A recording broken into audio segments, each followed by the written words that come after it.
Bueno, pues muy buenas tardes a todas y a todos. Muchas gracias por estar hoy ahí, una nueva edición de este aula de ciencia, por supuesto virtual, de la Universidad de Alicante. La verdad es que estamos hoy en un día de estos que estamos ayer, cuando abrimos digitalmente los periódicos, todo era vacuna, sistema inmune. La Comisión de Salud Pública se ha celebrado este miércoles y ha acordado los próximos grupos de población. Todo el mundo lo comenta en todos los sitios. El tema de las vacunas preocupa.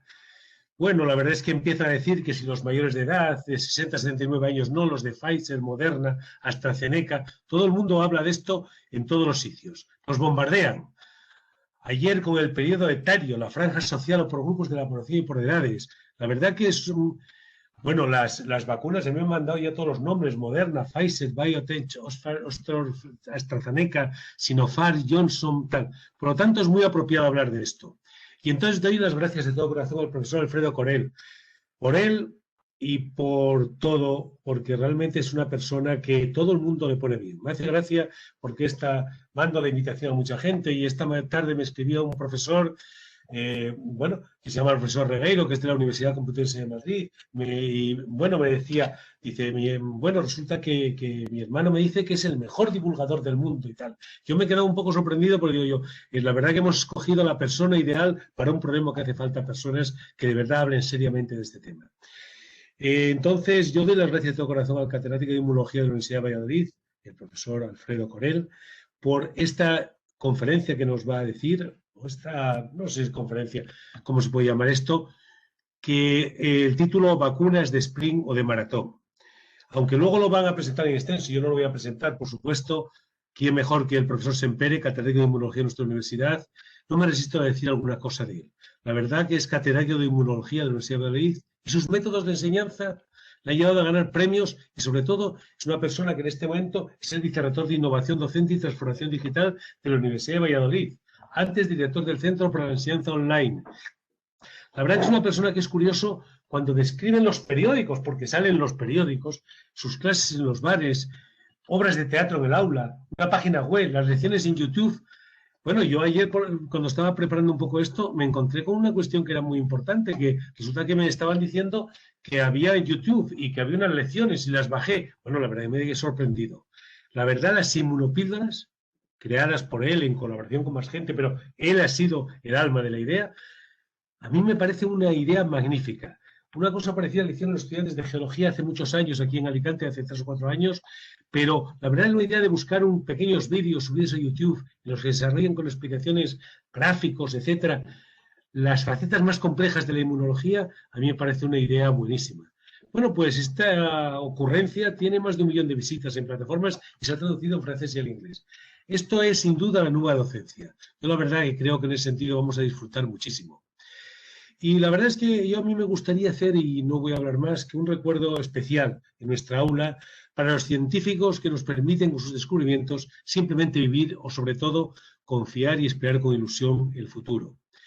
Estoy hablando de Ugur Sahin, 1965 nació este hombre, y Özlem Türeci, su esposa, 1967. Ella y su equipo desarrollaron la vacuna BioNTech, vacuna contra el SARS-CoV-2, que son 2 inmigrantes de origen turco que llegaron a Alemania, y hay una foto de Sahin que a mí me ha llevado al corazón, una camiseta amarilla, descalzo, este hombre que es catedrático de Maguncia, creador de BioNTech, que realmente hay una cosa, indica que la posibilidad que tiene cuando el cerebro humano se pone a trabajar en algo, la verdad es que él escribía, sentimos el deber de aprovechar toda nuestra tecnología y experiencia en inmunoterapia para ayudar a afrontar la emergencia de la pandemia del COVID-19. Nuestro objetivo es claro, hacer que una posible vacuna esté disponible lo antes posible en todo el mundo. Bueno, a fe que lo han conseguido, yo la verdad que ahí acaba mi intervención, y lo único que sí quería decirle es dar las gracias a José Miguel Sempere, que él va a ser el que va a presentar al ponente. Y desde luego de recordaros a todos que tenéis el chat abierto y que se puede coger y hacer preguntas a través del chat que luego serán pasadas al ponente al final de la conferencia. Muchas gracias a todos. Tiene la palabra José Miguel.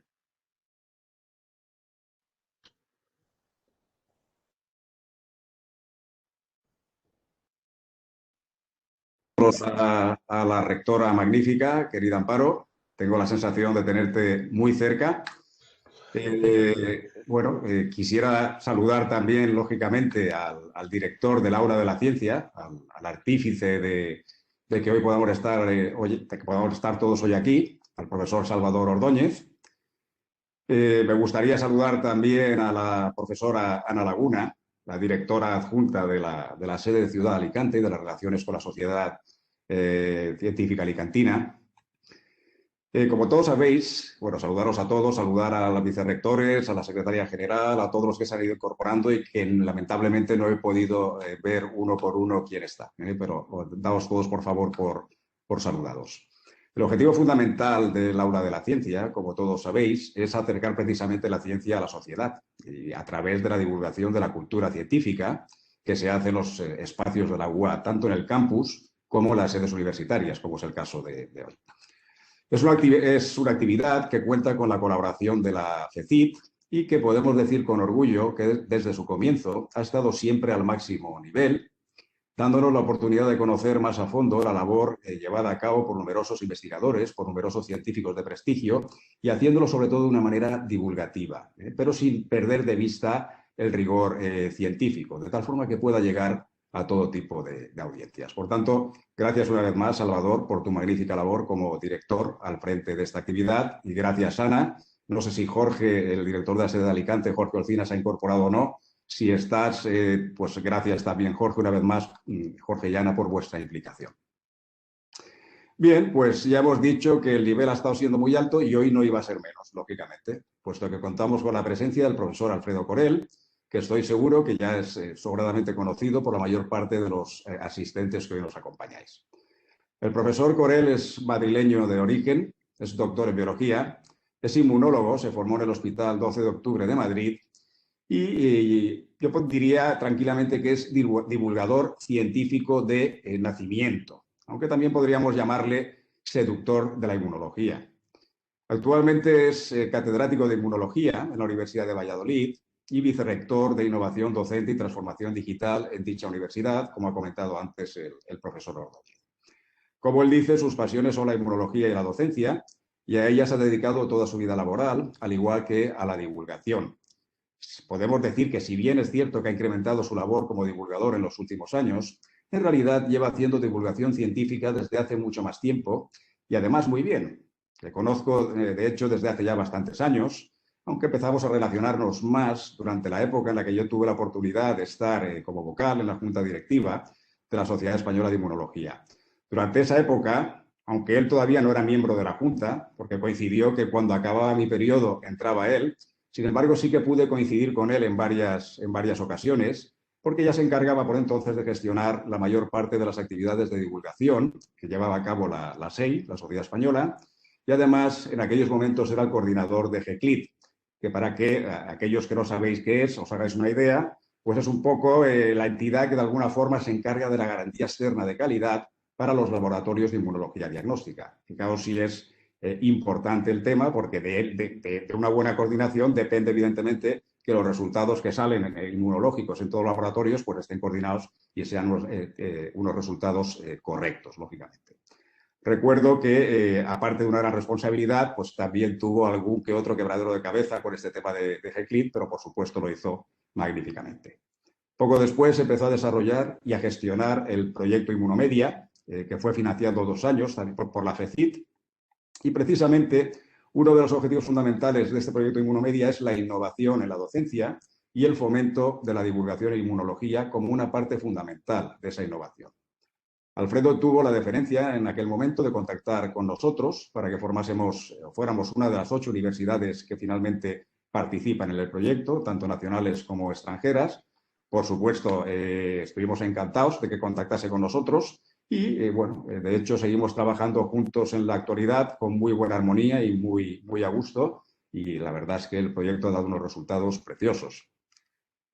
Parte de los resultados de este proyecto, de hecho, son las famosas inmunopíldoras, que para los que tampoco sepáis muy bien qué son, ya lo podéis imaginar, lo ha comentado antes también un poco el profesor Ordóñez, son vídeos de inmunología muy didácticos y, de hecho, forman parte del material bibliográfico y de consulta que nosotros recomendamos a nuestros alumnos para las asignaturas de inmunología.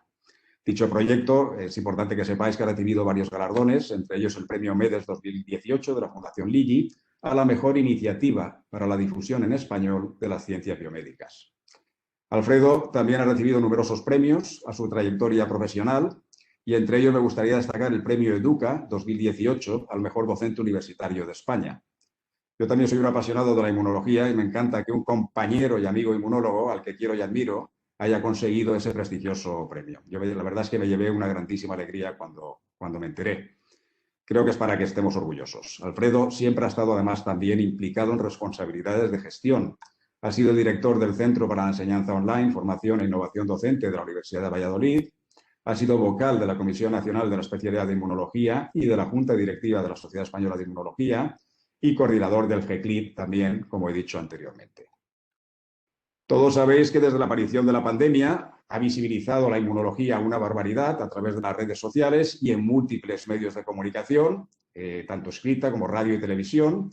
Destacan, por ejemplo, sus colaboraciones en La Hora de la 1, de Radio Televisión Española, Está pasando en Telemadrid, 4 al día de 4TV y, por supuesto, en La Sexta Noche. Finalmente, en cuanto a su faceta más personal, que algunos hemos tenido la suerte de poder conocer más de cerca, podemos destacar su constancia en todo lo que hace, la ilusión en todos los proyectos que emprende, su empuje a la hora de sacar las cosas adelante, su enorme rigor y seriedad a la hora de abordar cualquier tema. Y también se me olvidaba, es, como sabéis, fanático de la saga Star Wars, la Guerra de las Galaxias. Me imagino que ninguno lo sabíais, pero bueno, ya os pongo al corriente. Alfredo, eres un gran profesional, eres una gran persona y nos sentimos muy orgullosos y muy privilegiados de contar con tu presencia en este acto del Aula de la Ciencia. Siempre que te hemos invitado, la respuesta ha sido sí y además de manera inmediata, nunca te lo has pensado. Lamento que en esta ocasión tenga que ser de forma virtual, me hubiera encantado que fuera de forma presencial, pero da por seguro que habrán más ocasiones en un futuro y esperamos que la respuesta siga siendo lo mismo y esas esperamos que sean presenciales y que podamos disfrutarlas mucho más cerca de lo que estamos en estos momentos. Mil gracias una vez más por venir, Alfredo, gracias por todo y bienvenido y tienes la palabra cuando quieras. Pues muchísimas gracias a Salvador, como director del aula, por invitarme, a la rectora que está presente, amiga, a Ana, por la coordinación de todo esto y por supuesto a mi queridísimo José Miguel, ya compañero y amigo de hace muchos años en Alicante.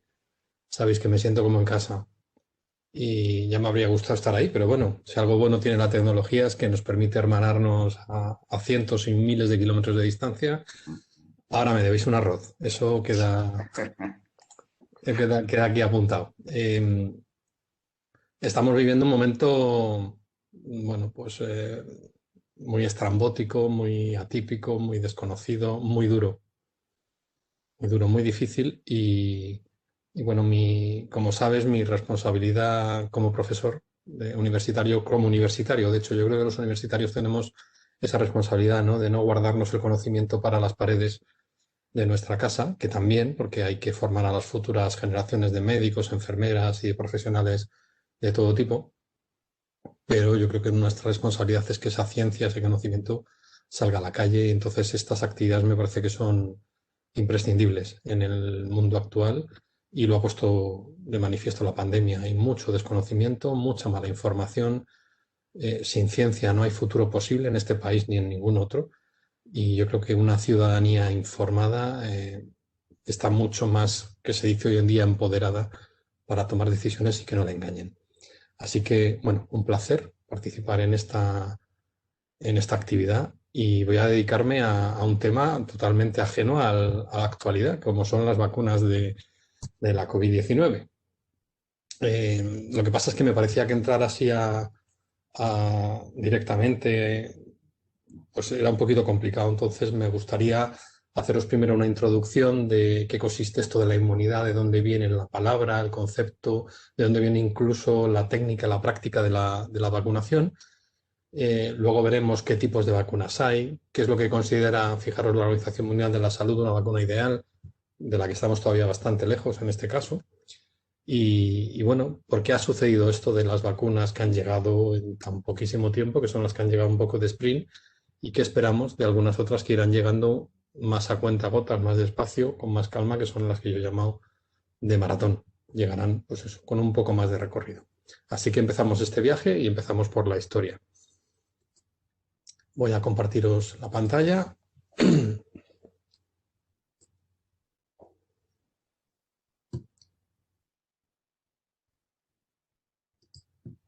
¿Se ve bien?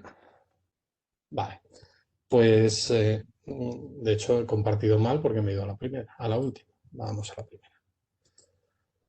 Bien. Vamos a ver de dónde viene todo este concepto que se maneja hoy en día y en el que ya prácticamente cualquier español que se precie es experto, que es en el tema de la inmunidad. La inmunidad es una palabra que deriva del latín, viene de la época romana y aquí tenéis la palabra latina immunitas.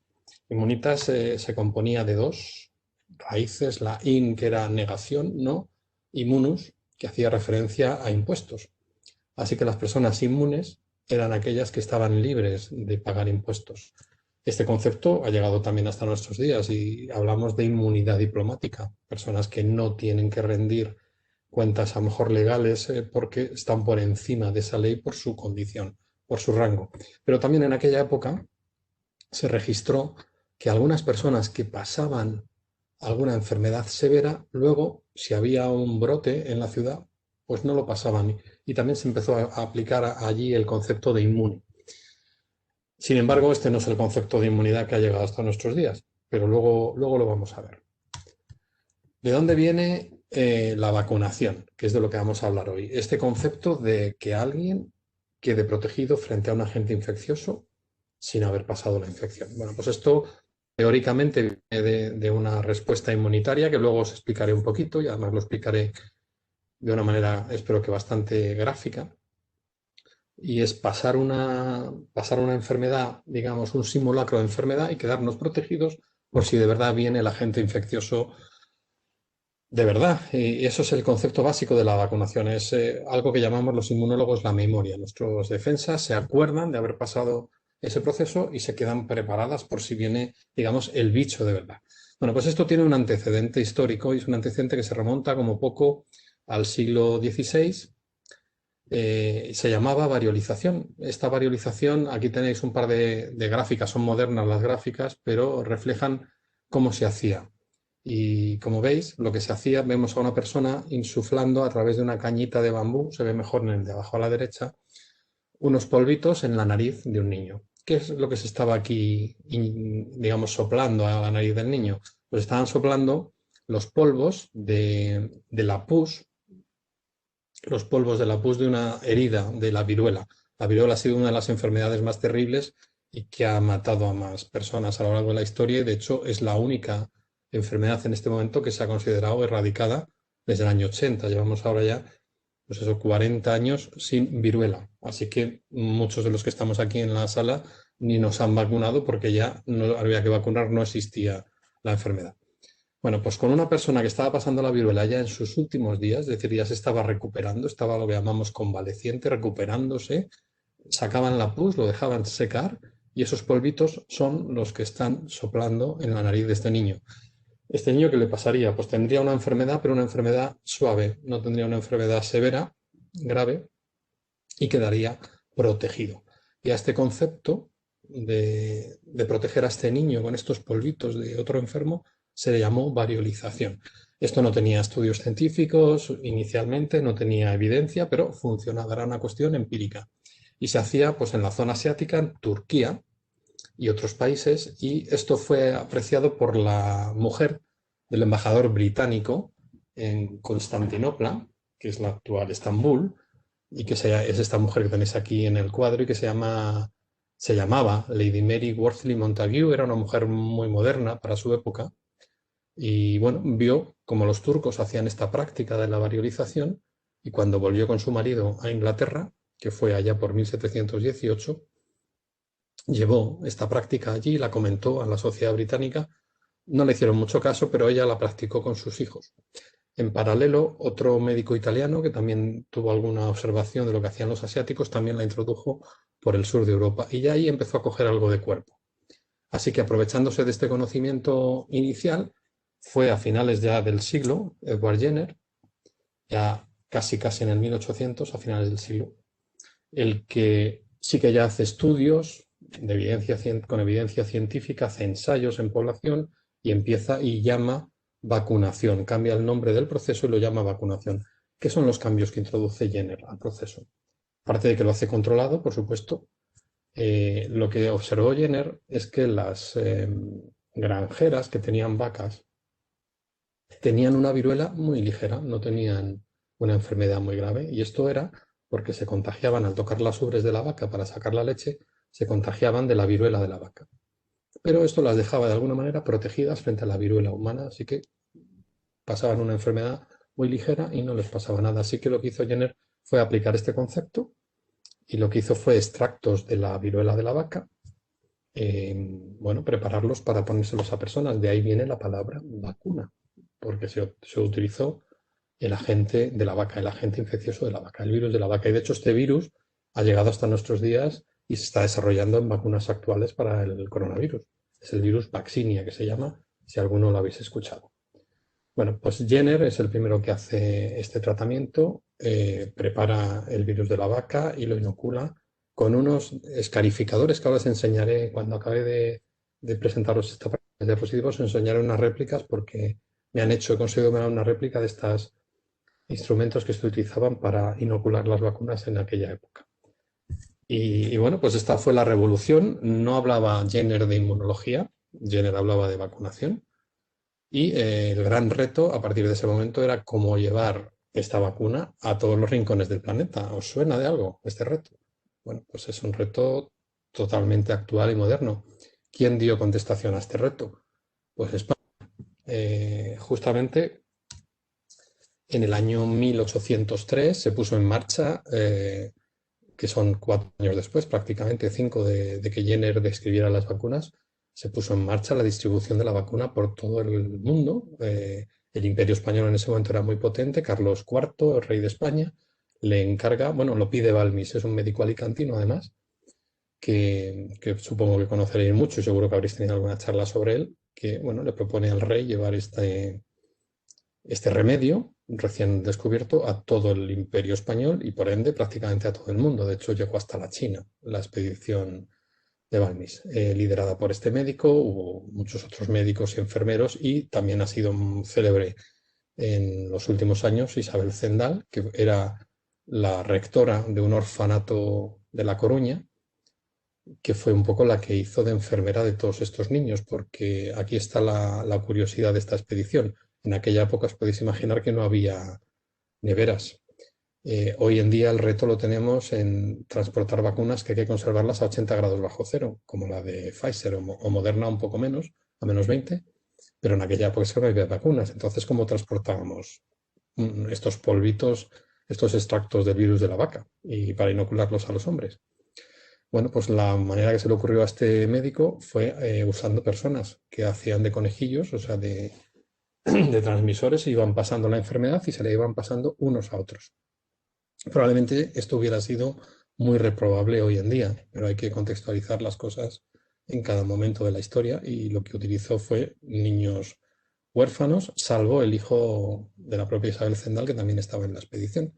Así que 22 niños huérfanos de un orfanato de La Coruña, alguno probablemente llegó de Madrid, se embarcaron en este barco, en el María Pita, y recorrieron pues todas estas rutas. Fijaros que desde La Coruña hicieron una primera parada en las Islas Canarias para vacunar allí a la población, y luego ya en Puerto Rico y llegan a Venezuela, y a partir de ahí veis que ya hay distintos colores porque la expedición se empieza a subdividir y hay expediciones que llegan pues hasta la Patagonia por un lado y por otro lado a Filipinas y a China. Así que esto duró más de 3 años, esta expedición completa. Y bueno, pues cada 7-10 días un niño que tenía la enfermedad se ponía en contacto con un niño sano para irle pasando la enfermedad y así sucesivamente. Lógicamente en este camino murieron algunos niños y en todas estas subexpediciones también morían algunos niños porque no superaban esta infección por más que fuera más ligera. Pero ya si tenemos que hablar de la vacuna, digamos, ya con mayúsculas, la vacuna más moderna y de hecho la de la persona que rebautiza el concepto de inmunidad. Tenemos que irnos, bueno, pues a finales del siglo XIX con el francés Louis Pasteur, que es conocido por muchísimos avances, virólogo y probablemente el primer inmunólogo. Y seguro que habéis oído hablar de la pasteurización, de los productos para que se conserven muchos más días sin estériles, sin microorganismos, introduce la vacunación de la rabia, por ejemplo. Pero a mí me parece muy curioso comentar a Louis Pasteur como también el padre de la vacunación con microorganismos atenuados por error. Y esto seguro que si alguno de los que estáis escuchando o alguno de los que estáis escuchando sois investigadores o becarios, lo vais a entender. Louis Pasteur tenía su laboratorio en el Instituto Pasteur, que luego fue el Instituto Pasteur en Francia, en París. Y bueno, pues en un verano que cierran por vacaciones, su becario tenía que haber echado, antes de irse de vacaciones, tenía que haber echado de comer a unas bacterias que tenía cultivando para el cólera del pollo en concreto, es lo que estaba cultivando, y se le olvidó. Con lo cual, a la vuelta de las vacaciones, bueno, pues Pasteur le dice que haga los experimentos de inoculación y el chico no le dijo nada, pero los hizo. Y claro, los pollos no padecieron el cólera grave, pero quedaron inmunizados, de modo que aquí se estaba descubriendo indirectamente por este fallo, por este despiste, las vacunas atenuadas. Pues se les hace algún tipo de restricción y en este caso fue de privarlas, quitarlas todo tipo de alimentación durante, creo que fueron 2 o 3 semanas, y bueno, pues no murieron, pero prácticamente. Así que eso sirvió para iniciar otra era de las vacunas. Bien, Pasteur, además de todo esto, es el que refunda la palabra de inmunidad, es el inmunir, que él llama, pero ahora su construcción viene de otras dos raíces distintas, aunque sigue siendo in. Este in ya no es una negación como el que veíamos antes del inmunitas, este in es desde dentro, es un in de interior. Inmunera es muro o defensa, con lo cual aquí se construye la palabra inmunidad con el concepto que la entendemos hoy en día, son las defensas desde el interior de nuestro organismo. Y es el padre real de la inmunología moderna. Bien, vamos a entrar ahora en el apasionante mundo de las vacunas, pero antes de hablar de vacunas, podemos transferir a las personas inmunidad de múltiples maneras. Y bueno, pues de estas 4 cosas se han hablado en estos últimos meses mucho, así que me gustaría aclararlas. La inmunización de alguien puede ser por modo natural y que más natural es que la infección, por mucho que sea algo que nos afecte y que nos haga daño, que sea dañino, lo más natural para que tengamos inmunidad frente a un organismo es la infección. A esto se le llama inmunidad natural activa. Frente a ella, la que vamos a hablar más es la vacunación, y la vacunación es la que tenemos a la derecha con la jeringa, es la inmunización artificial activa. ¿Qué significa lo de artificial? Bueno, pues que voy a hacer un simulacro, voy a inyectar a la persona o le voy a inocular por vía oral, por el mecanismo que sea, un trocito o algo de ese microorganismo para que haga defensas y le queden de memoria para la vez siguiente que se encuentre con el agente infeccioso. Bueno, pues ¿por qué se llama activa? Está tanto la infección como la vacunación. ¿Por qué se llaman inmunizaciones activas? Justamente porque queda memoria. Porque valen para que si yo dentro de 2, de 3 meses, de 5 años, en el mejor de los casos, tengo otra vez contacto con el agente infeccioso, esté protegido y me defienda de una manera mucho más rápida y probablemente asintomática, sin ninguna clínica, porque mi sistema inmunitario se acuerda del microorganismo y se lo quita de en medio. Eso se llama activa. Pero hay otras maneras de transferir inmunización que no tiene esta memoria y son las que se denominan inmunizaciones pasivas. ¿Y por qué nos interesan estas? Porque son inmediatas. Porque el sistema inmunitario en hacer toda esta fabricación y generar la memoria tarda, bueno, pues 10, 15 días. De hecho, ya sabéis, habéis oído seguro que en las vacunas hay que esperar unos días después para que tengamos la inmunización completa. Porque tarda, se lleva su tiempo, es un proceso complejo. Pero en cambio tenemos maneras de dar una inmunidad inmediata. Y esa inmunidad inmediata es traspasar a la persona que no tiene inmunidad los llamados anticuerpos.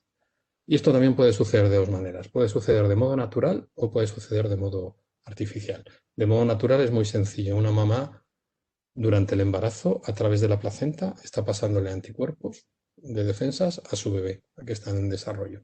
Y eso a su bebé le deja protegido. De hecho, cuando nace, si hay lactancia materna, pues durante todo el tiempo que le esté dando leche, le esté dando de mamar, a través de la leche van a pasar anticuerpos al bebé y le va a tener protegido durante unas semanas después de la lactancia. Así que esto lo llamamos inmunización natural pasiva porque tiene fecha de caducidad. Si la madre deja de dar el pecho al niño porque se produce el destete, lógicamente, pues ese niño ya depende de sus defensas, ya no va a recibir las de la madre y se le van a acabar las de la madre. Y otra manera de conseguir esta inmunización pasiva son con los que habéis oído hablar seguro antisueros. Y ahora está muy de moda también, en el COVID en concreto, el plasma de los convalecientes, las personas que han tenido la enfermedad y se han recuperado y tienen muchos anticuerpos en su plasma, en su suero, pues pueden donar ese suero para que ayude a otros. Bueno, pues esa sería la inmunización artificial pasiva. También seguro que habéis oído que si os claváis un clavo andando descalzos y no tenéis mucha seguridad de la situación de ese clavo, pues si no tengo la antitetánica puesta reciente, voy a que me pongan el suero antitetánico. Bueno, pues esta es la inmunización pasiva. De modo inmediato, en minutos, tenemos anticuerpos frente al agente infeccioso, lo que corta radicalmente la infección. Ahora, esa inmunidad no es duradera. A las 3-4 semanas de habernos hecho esta inyección, desaparecerá. No tendremos memoria. Por eso se llama pasiva. Pero es un complemento en tratamiento maravilloso. Así que están desarrollando a partir del plasma de convalecientes de la COVID un suero enriquecido en inmunoglobulinas frente a la COVID. Y esto, pues imaginaros, a alguien le diagnostican COVID positivo y le ponen este plasma y se bloquea automáticamente la progresión de la enfermedad. Por lo tanto, no pasaría a tener una enfermedad grave. Esto está ahora mismo en fase 3, así que yo espero que en poco tiempo tengamos buenos resultados de este tipo de tratamientos que son complementarios, no sustituyen para nada a la vacuna. Así que, con todo esto, vamos a la vacuna. Y esta diapositiva, que igual es un poco fea, me interesa que veamos la tabla en azul de lo que dice la Organización Mundial de la Salud, que debían ser las vacunas perfectas. Tienen que ser accesibles a todo el mundo, primera, en la frente. Segunda, tienen que ser termoestables. Segunda, en la frente. Termoestable significa que aguanten todas las temperaturas y, si es posible, la temperatura ambiente. Tercera, que sean eficaces con una sola dosis a ser posible. Tercera en la frente, como veis, porque la inmensa mayoría de las que estamos distribuyendo van a 2 dosis. Cuarta, que se puedan aplicar a diversas enfermedades. Bueno, en este caso no se están combinando con otras, pero sí que tenemos ya en nuestros calendarios vacunales vacunas triples, vacunas hasta de 6 microorganismos a la vez. Quinta, que se puedan administrar por vía mucosa o por vía nasal o por vía oral. De momento no hay ninguna desarrollada en estas vías. ¿Por qué? Pues porque si la respuesta inmunitaria se organiza desde la vía de entrada de la infección, vamos a tener cubiertos todos los bloqueos posibles. Y por último, también dice la OMS sobre su declaración de vacunas ideales que se pueden administrar cuanto antes en la vida. Bueno, esto en este caso para el coronavirus no se ha planteado porque justamente los niños, como ya sabéis, no son el grupo en este momento más susceptible tanto de contagiarse como de tener una enfermedad grave. Así que se están probando sobre todo las vacunas en personas ya con una cierta edad, que son los grupos más vulnerables. Bueno, y tenemos un calendario vacunal, que ya es todo lo complejo que veis aquí. Esta es la propuesta de la Sociedad Española de Pediatría, que lo hace cada año, 2021, y bueno, pues tenemos vacunas, unas obligatorias, otras son solo recomendadas, otras son si hacemos viajes, otras son para grupos con determinados riesgos, y bueno, pues aquí tenemos las pautas que veis que varían. La inmensa mayoría se ponen en los primeros 15 meses de vida, pero luego hay algunas que se dan recuerdos más adelante, y hay algunas que se ponen mucho más adelante, como la del papiloma humano, que sería la que se aplica más tarde de todas ellas, que se empieza a los 12 años. Y una vez que nos ponemos una vacuna, se produce una reacción de anticuerpos. Y aquí ahora está todo el mundo un poquito loco, viéndose los que están vacunados si están produciendo anticuerpos o no están produciendo anticuerpos. Bien, el primer anticuerpo que se produce es un tipo que llamamos la M y que es el de la respuesta de la primera vez. Aquí lo tenéis en esta gráfica en naranja. Y poco a poco, cuando pasan al menos 10-12 días, esa M se va sustituyendo por un anticuerpo que es mucho más robusto, es mucho más potente, es mucho más eficaz, es más útil biológicamente hablando, que es el anticuerpo de tipo G, que lo veis en azul. Entonces, lo que sí que pasa es que una vez que nos hemos inmunizado, los anticuerpos van decayendo, van disminuyendo su concentración en sangre. Si no fuera así, tendríamos una sangre que sería gelatina, estaría llena de proteínas. Entonces tenemos la infección, se producen y van perdiéndose. Pero aquí os he puesto una simulación de si me pongo una segunda dosis, pues fijaros cómo vuelve a subir, volvería a bajar, pero si me infecto o me pongo una tercera dosis vuelve a subir y así sucesivamente. O sea que, ¿con esto qué quiero decir? Pues una cuestión que también está poniéndose muy en duda en la actualidad es que si yo de pronto, imaginaros que me encuentro aquí que no tengo prácticamente anticuerpos, tengo una infección, no tengo ningún problema, voy a responder perfectamente. Pero si me hacen un análisis, igual parece que no tengo anticuerpos en sangre, porque no todo en el sistema inmune son anticuerpos. Así que con esto voy a terminar esta parte de la introducción y vamos a empezar a ver qué es lo que hace este virus en nuestro sistema inmunitario y qué es lo que imitamos con la vacunación. Aquí igual no me veis a mí la cara entera en algún momento, pero prefiero que veáis las cosas que estoy mostrando a que me veáis a mí. ¿Se ha dejado de compartir pantalla?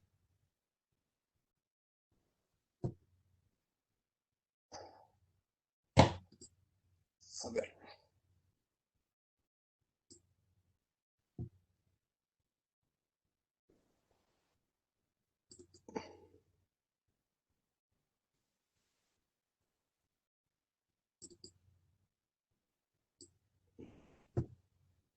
No estáis viéndome en grande, ¿verdad? No. No.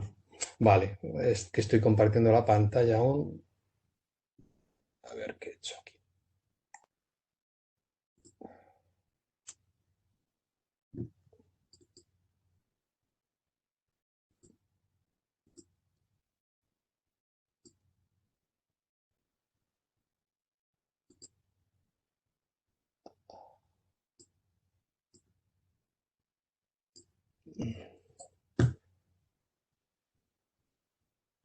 Por aquí, Alfredo, por aquí me dicen que si se le da un doble clic a la pantalla en la que estás, se vería en grande.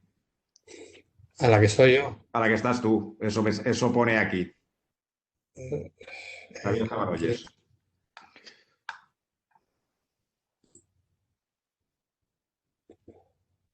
Vale, es que el panel es que no me salía el panel.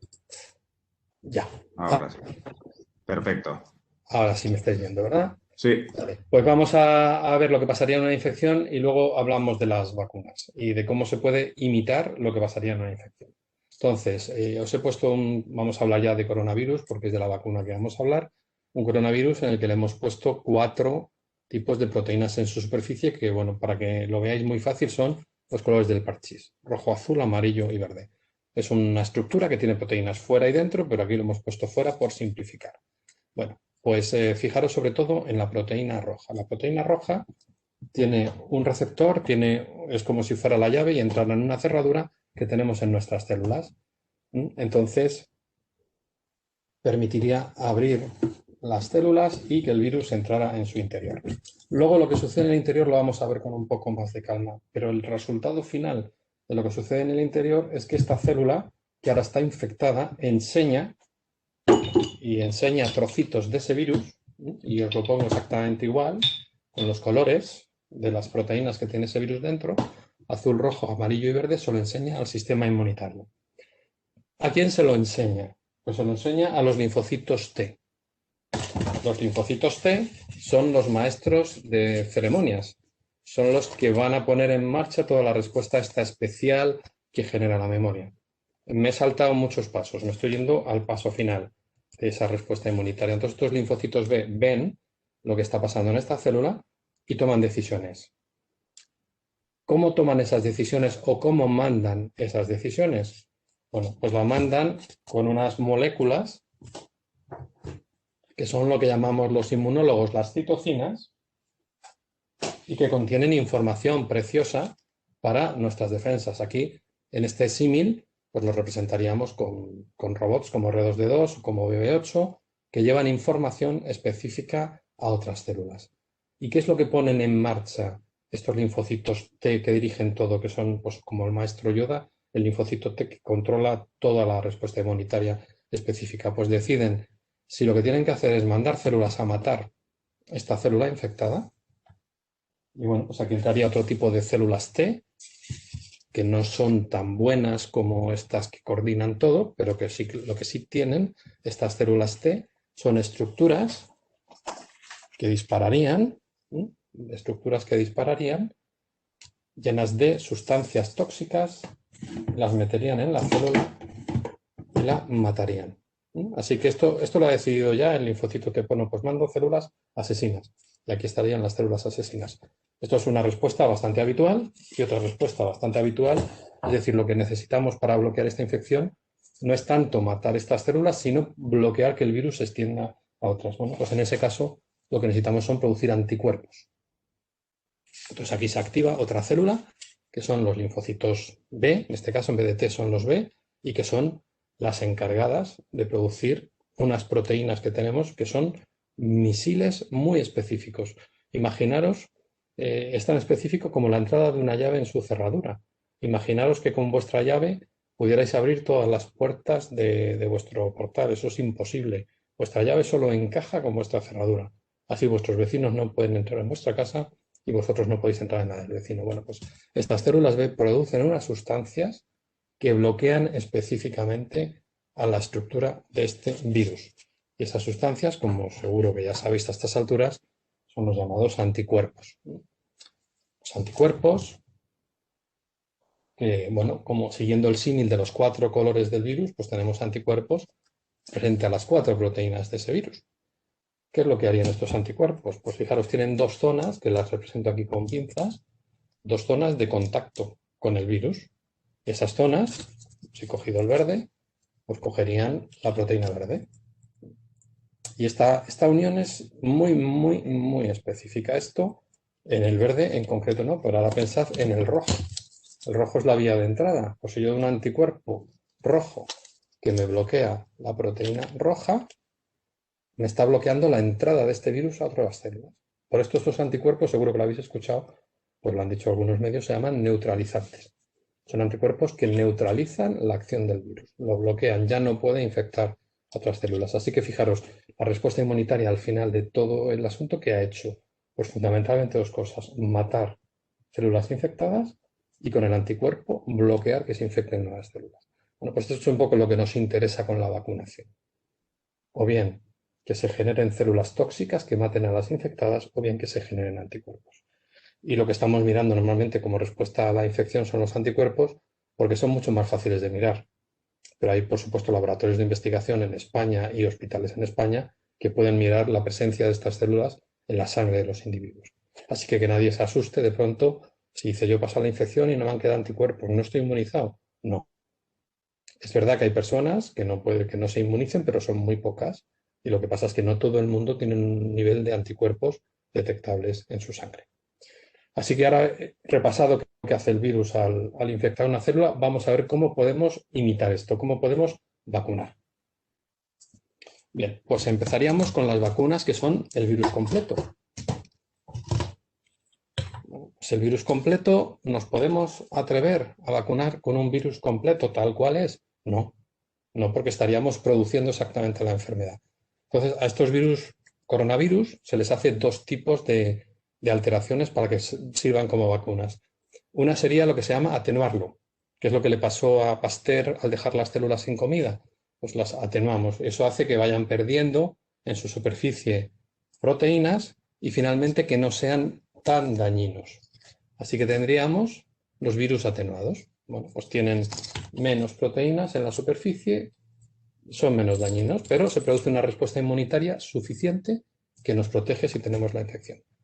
¿Aproximación de virus atenuados hay? Sí, de hecho ya hay una vacuna china en el mercado y se está vacunando pues, a países como Chile. O sea que este tipo de vacunas ya hay algunas en uso.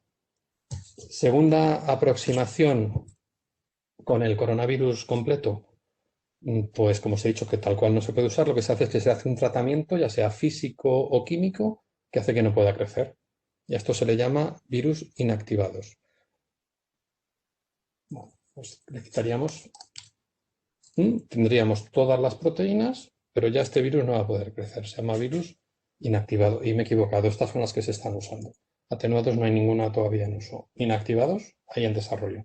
Inactivados es la China que se está utilizando en Chile. Así que dos tipos de vacunas basadas en el propio coronavirus, inactivadas y atenuadas. ¿Qué más tipos de vacunas podríamos hacer? Pues se pueden utilizar otros microorganismos que no sean el coronavirus, pero que podamos inyectar cosas como el coronavirus. Bueno, pues aquí entraríamos en, ¿os acordáis que os he dicho que la viruela es la primera enfermedad erradicada? Pues se puede utilizar el virus, no tiene nada que ver, es de otra familia, no tiene absolutamente nada que ver con el virus del coronavirus, y lo que hacemos es que le sustituimos alguna de sus estructuras por las del coronavirus, y fundamentalmente, pues bueno, se le puede poner la roja, que es la que nos interesa, que es la proteína de llave de entrada a las células, pero le podemos poner más, la azul.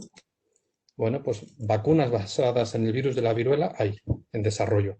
Y de hecho, una de las que promete está en desarrollo por uno de los equipos del CSIC en Madrid, que está usando estos vectores de la viruela, metiéndoles los genes para proteínas de nuestro coronavirus.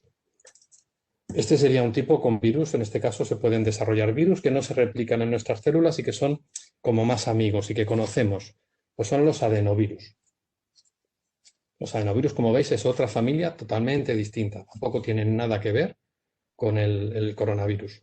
¿Y por qué son más amigables, digamos? Pues porque son unos virus que nos infectan en todos los inviernos, en los catarros, con lo cual nuestro sistema inmunitario ya los conoce en cierta medida.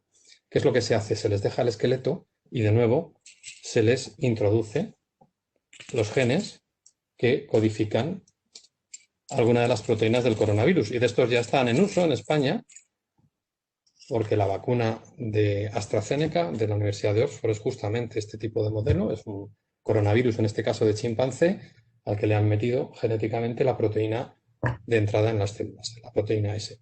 También es de este estilo la aproximación de los rusos. La Sputnik 5 son adenovirus, lo único que en el caso de los rusos son adenovirus humanos.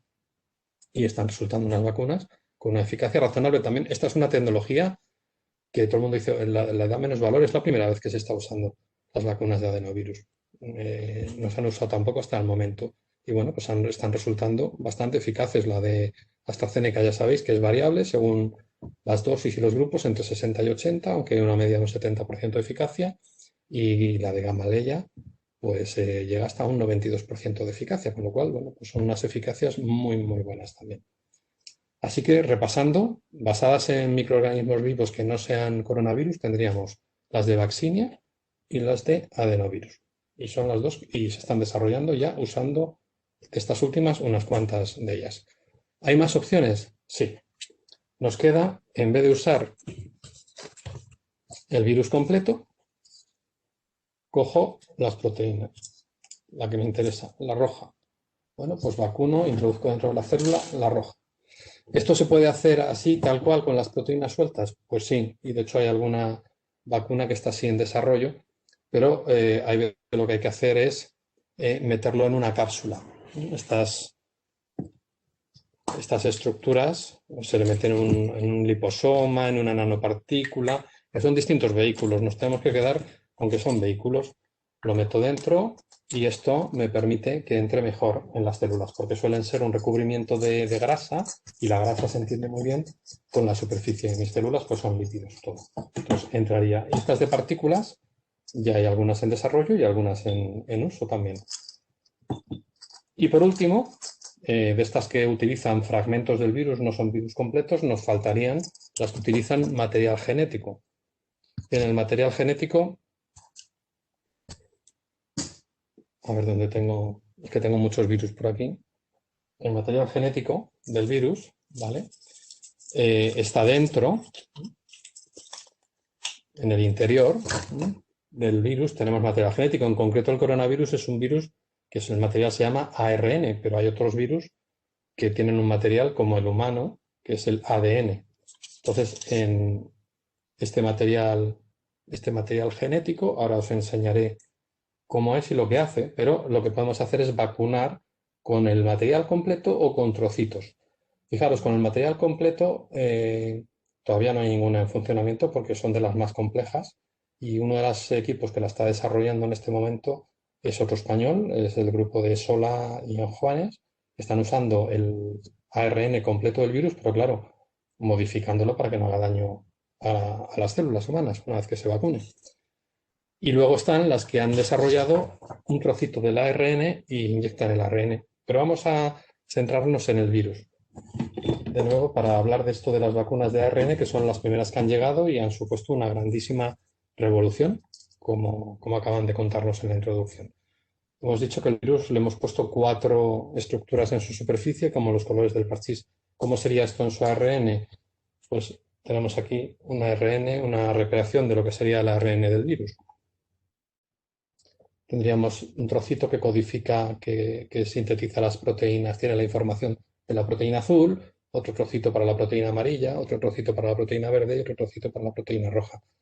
Ahora veremos qué hace esto en las células. ¿Se está vacunando con esto completo? No. Esto es lo que hará el grupo de enjuanes cuando consiga una molécula que no se replique dentro de las células y que no sea dañina. Se está vacunando con el trocito que codifica la parte roja, que es la de entrada de la célula. Este es el ARN y esto es una molécula, aquí lo tenemos, el trocito rojo. Esto es una molécula que se lleva trabajando con ella 40 años. O sea, que nadie piense que se la han inventado en el año 2020. Se lleva trabajando 40 años y esta pareja que habéis mencionado, emigrantes, la mujer sobre todo, es una de las pioneras en este tratamiento y ha tenido que modificarlo. Porque si usamos el RNA tal cual es, en la naturaleza nuestro sistema inmunitario responde contra él y se lo carga. No vale para nada. Así que ha habido que modificarlo mucho, por eso se llama RNA modificado, y de ahí viene la palabra moderna, mod, es de modificado, y RNA, el final de moderna es justo la palabra RNA, que es la molécula de material genético. Y bueno, como esto tampoco hacía mucho efecto, el siguiente paso que han hecho, y que ha sido un exitazo, es meterlo en una partícula, en un vehículo. Y este vehículo, pues es de nuevo grasa. Hemos metido en una partícula de grasa y tenemos una nanopartícula que es la que entra perfectamente porque la grasa de la partícula se fusiona, se funde con nuestras células y entra dentro. ¿Qué es lo que pasa con estas vacunas de RNA que se están usando? Que lógicamente en nuestras células ya no enseñan todos los colores, enseñan solo el rojo. Y por consiguiente, ya no vamos a tener todos los anticuerpos de todos los colores, solo vamos a tener los anticuerpos rojos. Estamos imitando la infección, pero solo con una porción del virus. ¿Vale? ¿Y qué es lo que está pasando dentro de la célula con esta infección? Pues voy a cambiar un poco el set y os lo enseño. Es lo que se llama la traducción, el cambio del material genético al material de proteínas. Esto sucede en unas estructuras que tenemos en nuestras células que son los llamados ribosomas, ¿vale? Y lo represento aquí con otro nuevo robot de esta saga, que es un robot que controla cientos de miles de idiomas y es capaz de cambiar el idioma del ácido nucleico. Acordaros, teníamos el ARN del virus que iba entrando, es capaz de cambiar este idioma por proteínas.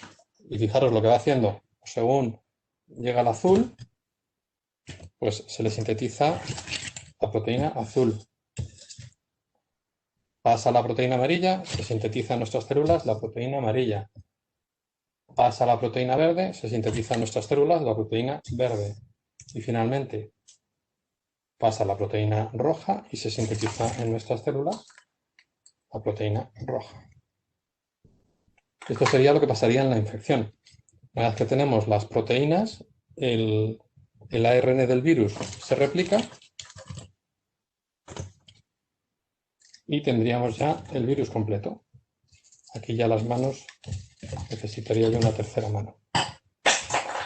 Vale, tenemos el virus completo y esto sale para infectar a nuevas células.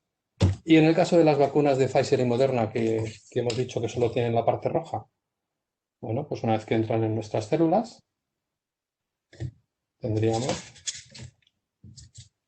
la traducción en nuestras células a la proteína roja y la producción por nuestro sistema inmunitario de los anticuerpos rojos. Nada más, exclusivamente. Así que bueno, esto es un resumen de cómo funcionarían las vacunas. Hemos hablado, no os olvidéis, de las que tienen el virus completo, atenuarlo o inactivarlo. Las que son otros virus, como la del virus de la viruela o como la de los adenovirus que se están usando. las que tienen solo partículas de proteínas o las que finalmente están basadas en el ARN. Antes de pasar a las proteínas siguientes sobre las vacunas que estamos usando en este momento y un poco la carrera, enseñaros lo que os decía, cómo se vacunaba en la época de la expedición de la vacuna. Entre dos cristales se ponía en un algodón lo que mojábamos de la pus de la vaca, de la viruela de la vaca, lo poníamos entre dos cristales de algodón y lo sellábamos con lacre. Y este tipo de artilugios nos conservaban la vacuna una semana. Por lo tanto, esta idea de llevar personas que iban transmitiendo las vacunas unas a otras fue absolutamente innovadora en su momento y fue la que salvó al mundo, o fue la primera expedición filantrópica en el mundo. Y luego, cómo se sacaba de estos algodones manchados de pus de la viruela y se inoculaba en los niños. Se les hacía una escara debajo de la piel, en el brazo, y los escarificadores han ido cambiando mucho a lo largo de la historia, pero me han reproducido aquí en anatomía, en la Facultad de Medicina. Bueno, esto es tamaño real. La reproducción del escarificador, ves que es una especie de navajita. Se pliega, entonces con la parte punzante se cogía del algodón y se inoculaba debajo de la piel del niño. Esta es la manera de vacunar en aquella época. Bueno, pues una vez repasados los tipos de vacunas que podemos utilizar y que se han desarrollado, vamos a ver algunos conceptos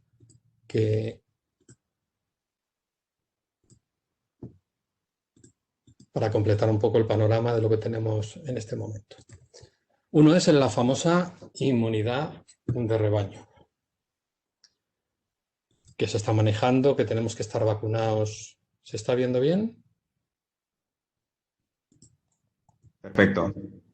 Tenemos que estar vacunados el 70%. Bueno, pues esta gráfica que veis en movimiento permanente es cómo se movería el sarampión. El sarampión es una enfermedad muy contagiosa, tiene una tasa de transmisión altísima y una persona contagiada puede a su vez contagiar a 20. Entonces, ¿cómo se movería en una población en la que no tenemos a nadie vacunado el sarampión frente a la que tenemos al final el 95%? En azul tenemos los sanos sin vacunar, en amarillo los vacunados y en rojo los enfermos. Entonces veis que, bueno, pues que sería devastador si no tenemos vacuna y cuando llegamos a un 95%, a pesar de que entre una persona contagiada, contenemos la infección. ¿Por qué se llama rebaño esta inmunidad? A mí me parece que el concepto es muy bonito, porque es un concepto de protección. Pensad en personas que tienen el sistema inmunitario estropeado y no se pueden vacunar, o en personas que tienen alergia a algún componente de la vacuna y no se pueden vacunar. Pues el hecho de que sus compañeros, sus familiares, sus compañeros de trabajo, sus amigos estén vacunados les está protegiendo a ellos. Están protegidos por ese rebaño. Entonces, me parece que es un concepto precioso. En el caso del coronavirus, se calcula que esta tasa que tenemos que tener inmunizada es del 70%. ¿Por qué? Pues porque es una enfermedad menos contagiosa. Cada persona que tiene la infección puede contagiar a 2 o 3 de promedio. Pero bien, es un dato teórico, por lo tanto, es un dato teórico, puede variar. Hay que sumar en esos porcentajes las personas inmunizadas de modo natural, que han sufrido la infección, más las personas inmunizadas por la vacuna. Hay que sumarlos, no serían en conjunto. Y bueno, se puede alterar porque las vacunas no sean 100% eficaces, se puede alterar porque aparezcan nuevas variantes, se puede alterar porque la duración de la inmunidad sea corta. Entonces, bueno, ese 70% es muy teórico, no nos debemos fiar. Y ya Fauci, que es el asesor del presidente de Estados Unidos, ha indicado en varias ocasiones que él abogaría por una inmunización de un 85-90% para estar seguros. Bien,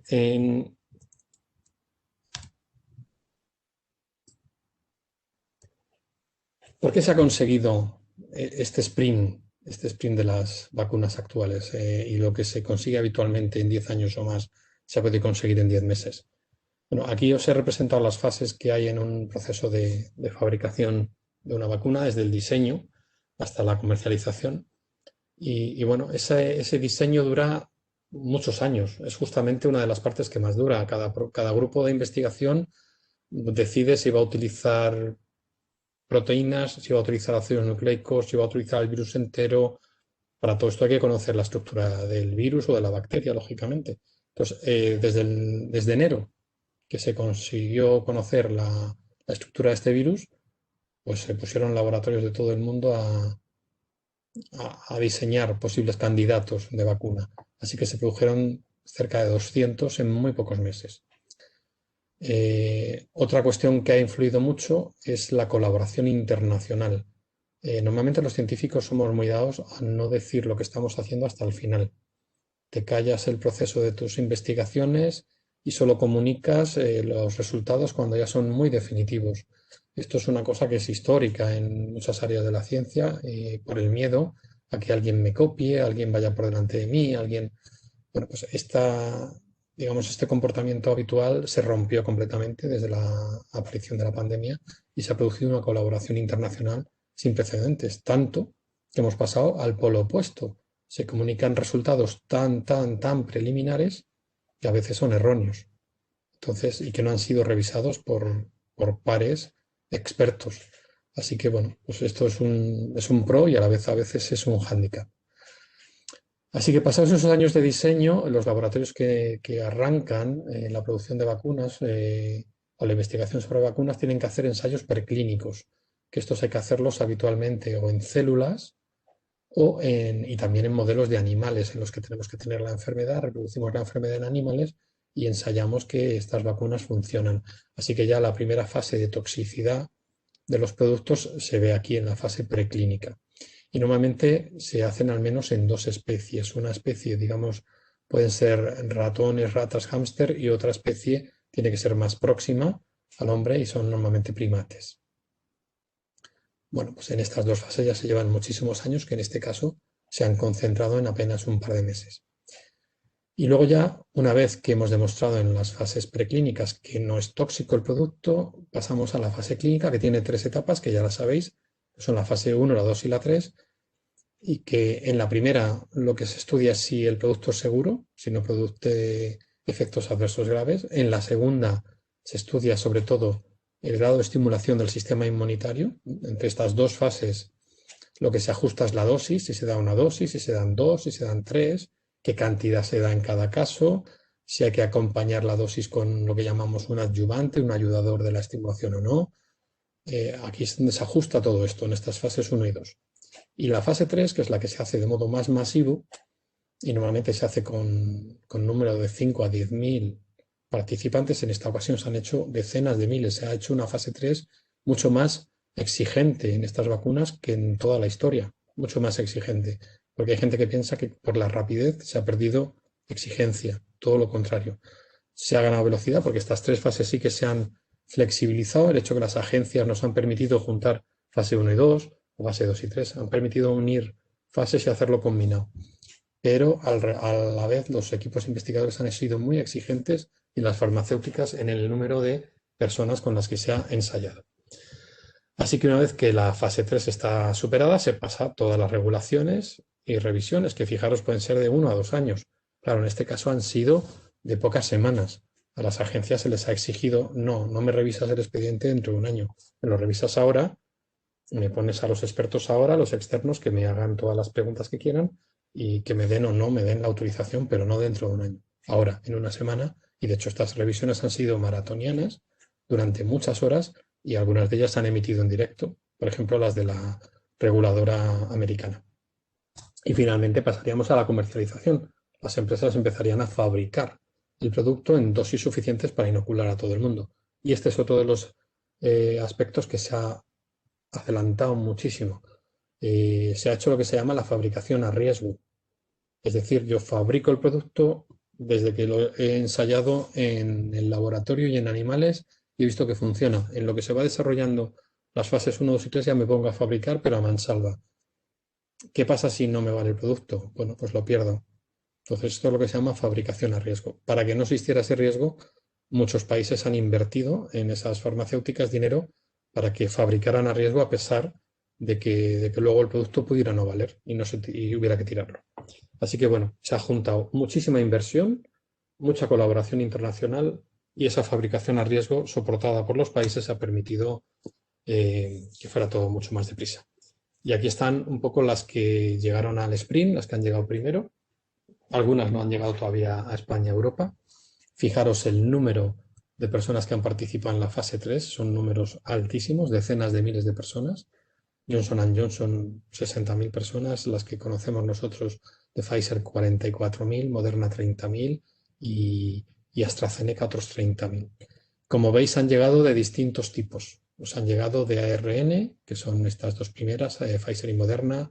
Nos han llegado de adenovirus, que son la rusa y la de AstraZeneca, pero hay otras, Johnson Johnson, que está a punto de llegar, y una de las chinas. Nos han llegado ya atenuadas, que son todas estas que están en este frasquito azul. Ya hay 4, sobre todo India, por ejemplo. Las vacunas atenuadas tienen una conservación mejor y tienen una distribución mejor. Entonces hay que pensar en países donde no se pueda permitir una distribución a 80 grados bajo cero. Y por último, particuladas son las que menos han llegado, las de proteínas. Novavax de Estados Unidos todavía no ha llegado, pero estará a punto de llegarnos a Europa. Bueno, y bueno, pues este ha sido un poco el resumen de la carrera. Aquí veis todas las que están en las distintas fases. Como veis, es muy curioso que hay muchísimas en rojo al principio, en esas 181, es decir, hay muchos laboratorios que han apostado por una tecnología clásica de usar proteínas, partículas, pero de estas al final, de momento solo tenemos Novavax, no han llegado más. El RNA es totalmente novedoso, nos han llegado 2, pero ya hay en el siguiente grupo, las que están en fase 3, veis que hay 6 vacunas de RNA en marcha y yo resaltaría que estas vacunas han demostrado una eficacia excepcional, con lo cual habrá que estar muy al tanto de ellas.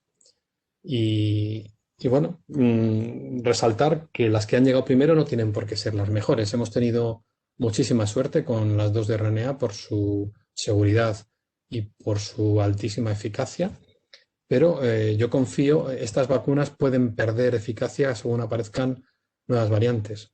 Entonces yo confío aquí en las de largo recorrido, en las que nos inmunicen frente a todo el virus, porque es muy difícil que un virus cambie toda su estructura. Podrá cambiar una, que es la de entrada en nuestras células, que es lo que está pasando sobre todo con la sudafricana, con la brasileña y con la británica, pero no van a cambiar toda su estructura. Por lo tanto, las vacunas que vayan frente a todo el virus es probable que sean más eficaces frente a diferentes variantes. Y por ejemplo, aquí las de Mariano Esteban y las de Luis Juanes de Madrid, yo creo que tienen muchas papeletas de ser de este tipo, aunque tarden en llegar y sean más de maratón. Y quería llamar vuestra atención al tema de la solidaridad y que cuando hablamos de la vacunación del 70% o de la inmunización del 70%, de poco me vale que vacunemos al 70% de España, de Valencia, de Alicante o de Europa. Si resulta que tenemos todo el Mediterráneo, por ejemplo, sin vacunar, o toda África sin vacunar apenas. 130 países que no han puesto ni una sola dosis. Y fijaros, Canadá ha comprado 10 veces de dosis para su población. Reino Unido 5 veces las dosis que necesita para su población. La Unión Europea 3 veces las dosis, o Estados Unidos, que necesitamos para nuestra población. Mientras que hay países que no tienen dosis. Hay un fondo de solidaridad, COVAX, pero este fondo aspira como mucho a vacunar al 20% de estos países que no tienen capacidad. Entonces, en este sentido, India ha sido un país que ha apostado por el desarrollo de vacunas, que es un país grande, como sabéis, asiático, y ha apostado por el desarrollo de vacunas baratas y con tecnología propia para que se puedan poner, pero que tenemos una deuda de solidaridad porque la vacunación ha de ser global para todo el mundo. Y bueno, esta diapo para mí es para despedirme porque es una diapositiva, es una imagen que me sobrecogió y que me emocionó a la vez, ambas cosas. Es la primera presentación de la primera vacuna para la COVID-19, que fue la de Pfizer en una revista científica, y en la que se aprecia la línea roja son las personas que están recibiendo la vacuna, mientras que la línea azul son las personas que están recibiendo el control, el placebo. Y se ve perfectamente cómo a partir de los 14 días aproximadamente de la primera dosis, ambas líneas se separan de modo espectacular, de modo que las personas que reciben la vacuna ya dejan de casi padecer la enfermedad y se ve que la línea roja es prácticamente plana. Hay algunos casos, por supuesto, porque la eficacia no es del 100%, pero veis como la línea azul sigue en diagonal, creciendo el número de casos entre las personas que se han puesto el control o el placebo, con lo cual esto demuestra la buenísima eficacia de esta vacuna y desde luego, insisto, esto es una gráfica que cuando la vimos yo dije, bueno, pues estamos en un camino maravilloso. Hay esperanza. Así que con esto doy por terminada mi presentación y agradezco vuestra atención y quedo a vuestra disposición para las preguntas que queráis hacer. Muchísimas gracias. Bien. Salvador, ¿quieres tú algo? No. Bueno, pues en este caso yo me oigo con mucho. No sé si se puede editar. Bueno, continuamos. Lástima, Alfredo, que no se pueda aplaudir o que, bueno, yo sí que puedo, ¿eh? Yo sí que puedo, pero vamos, me consta que el aplauso sería un grandísimo aplauso porque como siempre has dejado el pabellón, pues como yo sabía que lo ibas a dejar, pues en todo lo alto, ¿no? Así que de verdad, muchísimas gracias por tu intervención. Ha sido una conferencia preciosa, preciosa. Espero que muchos de los alumnos que se han conectado, por lo menos bastantes de las cosas que has comentado, que les sonaran de algo, lo cual indicaría que no estamos haciendo las cosas mal. Y así da gusto aprender inmunología, ¿no? Viva la inmunología. Voy a pasar a hacerte, porque ya veo que hay bastantes preguntas por aquí. Yo creo que debemos aprovechar todo el tiempo para eso, ¿eh? Entonces, aquí hay una primera pregunta. Vamos a ver, porque esto va bajando. Voy a la primera que habían hecho. Sí, a ver, una anterior. Aquí está. La vacuna evita que el sujeto, si se contagia, enferme. Pero ¿se sabe hasta qué punto evita que éste contagie a otras personas? Muchas gracias y te felicita por la exposición, al igual que el resto de personas que están interviniendo con sus preguntas. Bueno, pues esa es la pregunta del millón. De hecho, las propias dos fabricantes, las tres que tenemos en este momento en circulación, AstraZeneca, Pfizer y Moderna, ninguna aseguran que bloquee la transmisión. Lo ponen en las propias publicaciones. Por su diseño, estudiaron que la persona que estaba vacunada se protegía de tener sufrimiento, de tener la enfermedad, pero no se diseñó en el estudio que esto se bloqueara la transmisión.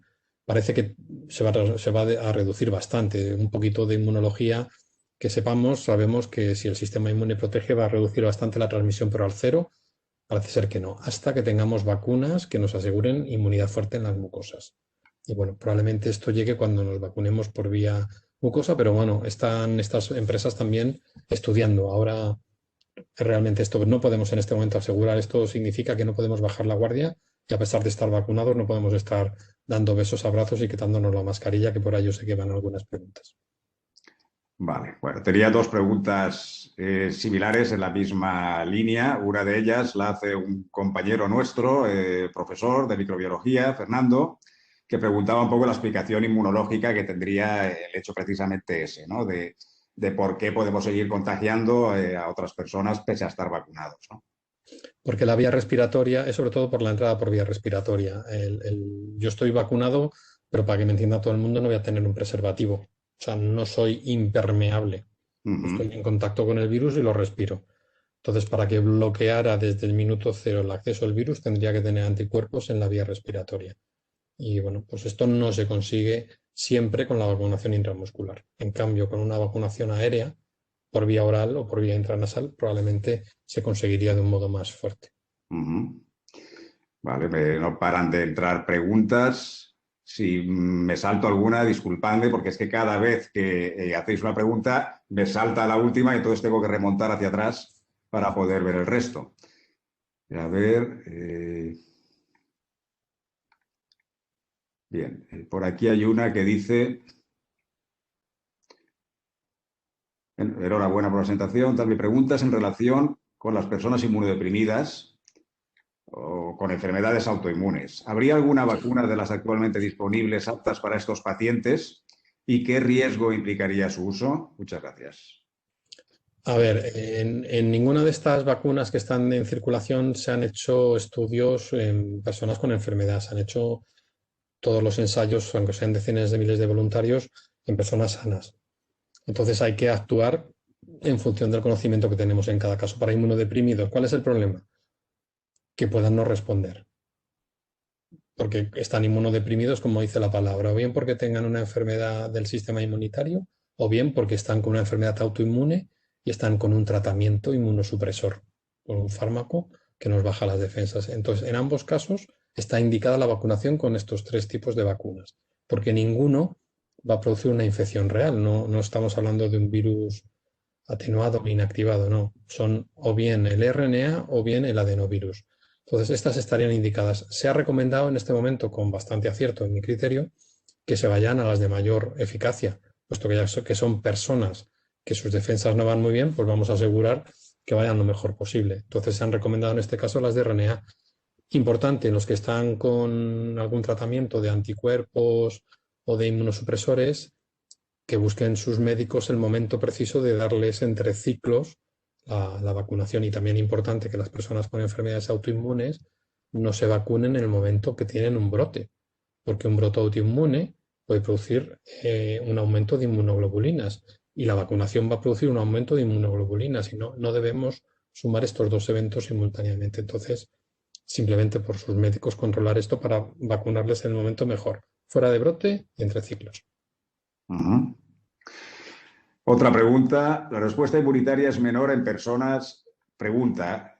Es que me acaba de saltar hacia la siguiente que acaban de preguntar. Esto no sé si habría alguna forma de resolverlo, porque cada vez que ponen una me salta la última y entonces vamos a ver. Un segundito, que creo que la estoy recuperando ya.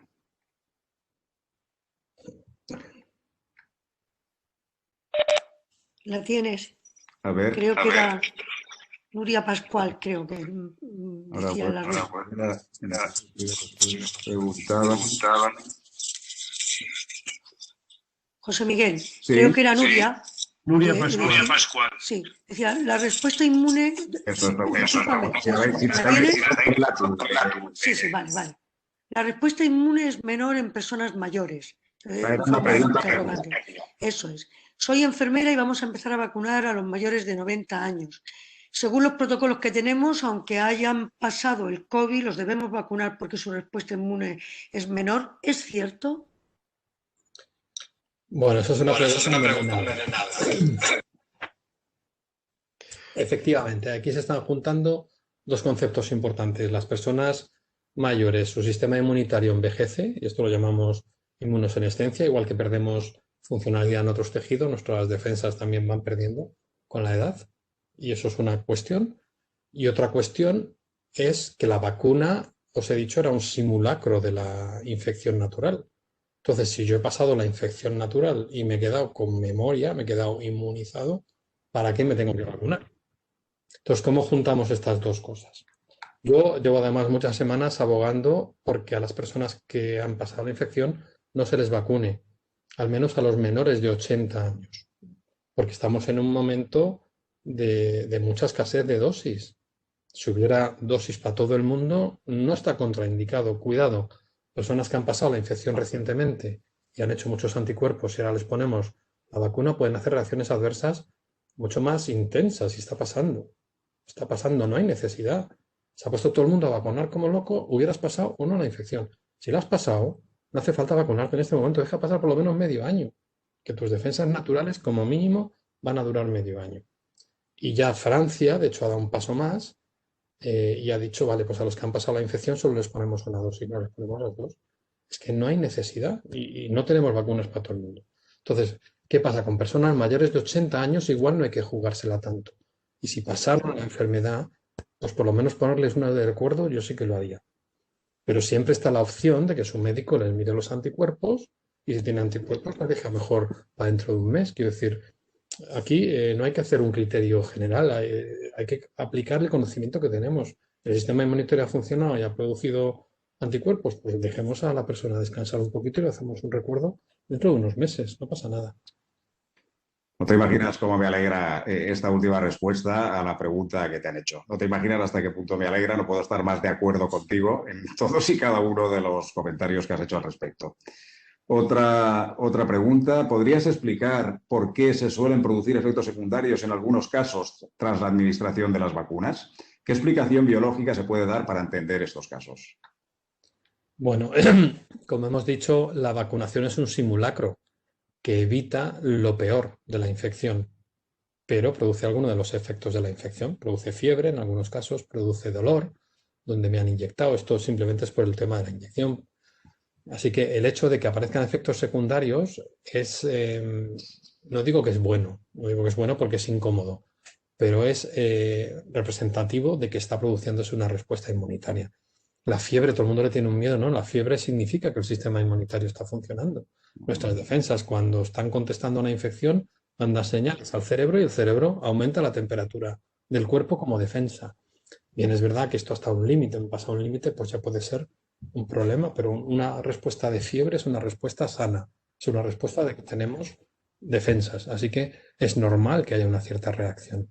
¿Qué es lo que pasa? Que se han producido reacciones muy severas porque hay personas que incluso tienen anticuerpos o han tenido anticuerpos sin saberlo porque han pasado la enfermedad de modo asintomático. Entonces, lo que yo no sé si hay un estudio, seguro que lo habrá cuando haya más casuística, pero lo que se percibe en el entorno es que personas que han pasado la infección tienen una reacción mucho mayor que aquellas que no. O sea, pero en respuesta, en resumen, el tener efectos secundarios es una situación normal, siempre y cuando no sean incapacitantes, no sean tan severos como para dejarte en la cama sin ir a trabajar a hacer una actividad cotidiana. Y la inmensa mayoría de estos efectos secundarios, con un analgésico, en 24 horas han desaparecido. Cuando se dice que una vacuna tiene, por ejemplo, 70% de eficacia, ¿esto quiere decir que un 30% de vacunados no generan anticuerpos? Y si es así, ¿cómo es que esto ocurre? Bueno, esto ocurre así porque es como funciona el propio sistema inmunitario. Cuando funciona, no todas las personas quedan protegidas. Por desgracia, hay personas que pueden tener una segunda infección. Lo que pasa es que yo casi estoy seguro que el sistema inmunitario, bueno, de hecho lo dice la revista Science, en la última publicación de enero, de un grupo de investigación, dice que a los 8 o 10 meses de la infección, el 95% de las personas tienen algún tipo de memoria. A los 8 o 10 meses, con lo cual eso son buenísimas noticias. La vacuna, pues las vacunas se mueven en una eficacia variable y de hecho se van mejorando. Pero por poner ejemplos, para no hablar solo del coronavirus, la triple vírica, en la triple vírica el componente sarampión tiene una eficacia altísima, 95%. Pero en cambio los otros dos componentes no pasan del 90, están entre el 70 y el 90, según si aplicamos una vacunación completa o no. Es decir, cada microorganismo funciona de una manera distinta y el más ejemplo peor de todos es la gripe. La vacuna de la gripe, que se hace de modo, digamos, cada año según el invierno que ha tenido el hemisferio contrario, o sea que nosotros nos apoyamos en lo que ha pasado en Australia y Nueva Zelanda y diseñamos el invierno siguiente y luego ellos se basan en el nuestro y diseñan la suya. La vacuna de la gripe ha habido años con unas eficacias por debajo del 50%, entre el 30 y el 40%, porque se ha vacunado de alguna de las cepas que no ha habido luego infección. Y en cambio, en los años que han sido muy buenas, no ha pasado del 60%. Entonces, una vacuna del 70% es una vacuna maravillosa. Es muchísimo mejor que no tener nada. Es como si a mí me dijeran, te montas en este avión y el 70% de los asientos tienen paracaídas por si hay accidente. O te montas en este avión y no hay ningún paracaídas. Pues no vacunarse, montarse en un avión sin ningún paracaídas y montarse con AstraZeneca es montarse en un avión con el 70%. Yo claramente lo tengo clarísimo, la elección. Me monto con el 70% de posibilidades de que me salga. La cosa es que no estés en el otro 30%. Esa es la... Bueno, oye, ¿crees que las vacunas basadas en ARN podrían ser consideradas la piedra angular para en un futuro conseguir tratar enfermedades como el cáncer? Están usándose ya. Justamente este tipo de aproximación se ha podido hacer tan rápido porque había mucha experimentación para dos tipos de aproximaciones, para el cáncer y para enfermedades autoinmunes. Porque el RNA, en contra de lo que están diciendo muchísimos movimientos negacionistas y antivacunas en los que no he entrado, porque me parece que hay que perder el tiempo cada vez menos, no cambia nuestra genética. O sea, el que nos pongan una molécula de ARN no hace cambios genéticos en nuestras células. El ARN es tan inestable que si no estuviera envuelto en estos lípidos durarían horas. Y de hecho, por eso hay que conservar estas vacunas a temperaturas tan bajas, porque es muy inestable. Entonces, tiene una acción inmediata, se producen en nuestras células las proteínas y eso origina unas consecuencias. Bueno, pues igual que hemos puesto las consecuencias sobre las defensas en el caso de estas vacunas, se podrían modificar, bloquear y acelerar expresiones de genes utilizando este sistema para bloquear. De hecho, se está haciendo para muchísimos tumores. Hay por lo menos 8 o 10 ya en desarrollo de tratamientos con RNA modificado para tumores. Muy bien.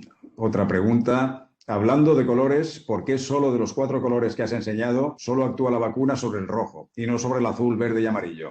¿Y por qué actuando sobre el color rojo está respondiendo bien la vacuna? Muchas gracias por la enseñanza. Bueno, pues este es el ARN para las 4 proteínas de los 4 colores y bueno, pues no se puede poner en este tipo de vacunas el ARN completo. Hay un equipo, como os he dicho, en España desarrollando una vacuna así entera. El ARN entero cambiando para que no haga daño. Pero esta gente lo que ha decidido es pegar un tijeretazo aquí, usar solo el trozo rojo porque codifica para la proteína roja. ¿Por qué se han centrado en la roja? Porque la roja es la que abre la llave de la entrada de la célula. Entonces bloquean este punto concreto que es la entrada de la célula. Entonces, por eso solo se producen anticuerpos frente a la roja, porque solo nos vacunan.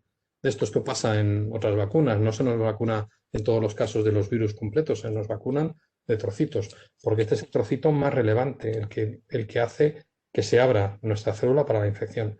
Pero, lógicamente, el resto de proteínas están escapando a esta vacuna. Por eso decía que las vacunas que tengan frente a las 4 serán probablemente, o previsiblemente, serán más resistentes a las variantes, porque un virus no va a cambiar todas las proteínas de golpe. Sí que puede alterar la roja, pero no va a alterar a la vez la roja, la verde, la azul y la amarilla. Entonces, bueno, es una estrategia de ir a la proteína, digamos, clave en la fisiología del virus. Vamos llegando al final de las preguntas. En este tiempo se ha demostrado que hacer test de COVID es una buena forma de controlar el virus. ¿Llegará el momento en el que podamos comprar un test en una farmacia por un precio bajo y así evitar muchos contagios y hacer reuniones seguras? ¿Qué tipo de test es el más económico y cómo funciona? Bueno, esto es un problema realmente de la toma de muestra. Hay 2 tipos de test, los test que detectan que tenemos la infección o los test que detectan que hemos superado la infección y tenemos inmunidad. Entonces hay que distinguir estos 2. Porque hay una cierta confusión y hay gente que se hace el test de anticuerpos rápido en el dedito, nos pinchamos, hacemos el test de anticuerpos y decimos, ala, negativo, puedo ir ya a ver a mis abuelos y cenar con ellos. No tiene nada que ver. Eso significa que si has pasado la infección no te quedan anticuerpos en sangre, nada más. Y si te diera positivo, significaría que si has pasado la infección tienes anticuerpos en sangre, pero eso no significa que no vayas a contagiar. Entonces, los que son más útiles para esto que están preguntando son los que detectan el virus. Y que detectan el virus hay 2. La PCR, que es la que mira el ARN del virus, y el antígeno, que es un test rápido del virus. Para poderse hacer esto a un autodiagnóstico nos quedan unos poquitos pasos, no muchos, nos quedan unos poquitos pasos, que es que el antígeno, el de PCR, yo creo que no es compatible con un autodiagnóstico porque es una tecnología con una cierta sofisticación. Necesitamos una máquina, que aunque se están haciendo máquinas pequeñas, van a ser muy caras. Esto yo creo que no es compatible con un autodiagnóstico.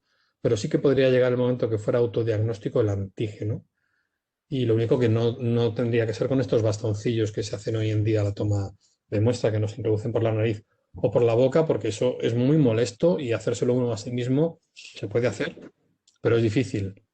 Es una técnica que hay que ensayar. Así que mi apuesta sería en que la saliva se modificaran estos test para que en saliva, tomando saliva en un tubo, hiciéramos un test autodiagnóstico y se pudiera uno saber si es positivo. Ahora, aquí tiene que asumir la persona el rastreo, el comunicar a las autoridades sanitarias esto, o la farmacia hacerlo, si se hace dentro de las independencias de la farmacia o si me lo llevo a casa, hay mucho que hablar. No es tan sencillo. El de antígeno con saliva sería relativamente barato. No creo que pasara de unos 8, 10 euros por test. Bueno, hay aquí una última pregunta. ¿Es habitual encontrar otras enfermedades infecciosas en las que se produzcan muchas infecciones a partir de individuos asintomáticos? ¿Es único en este sentido el SARS-CoV-2 con respecto a otros agentes patógenos o es un fenómeno común en otras enfermedades virales o bacterianas? Yo creo que no es solo de enfermedades infecciosas. Yo creo que la gente tiene que entender que hay veces que una patología no tiene síntomas clínicos.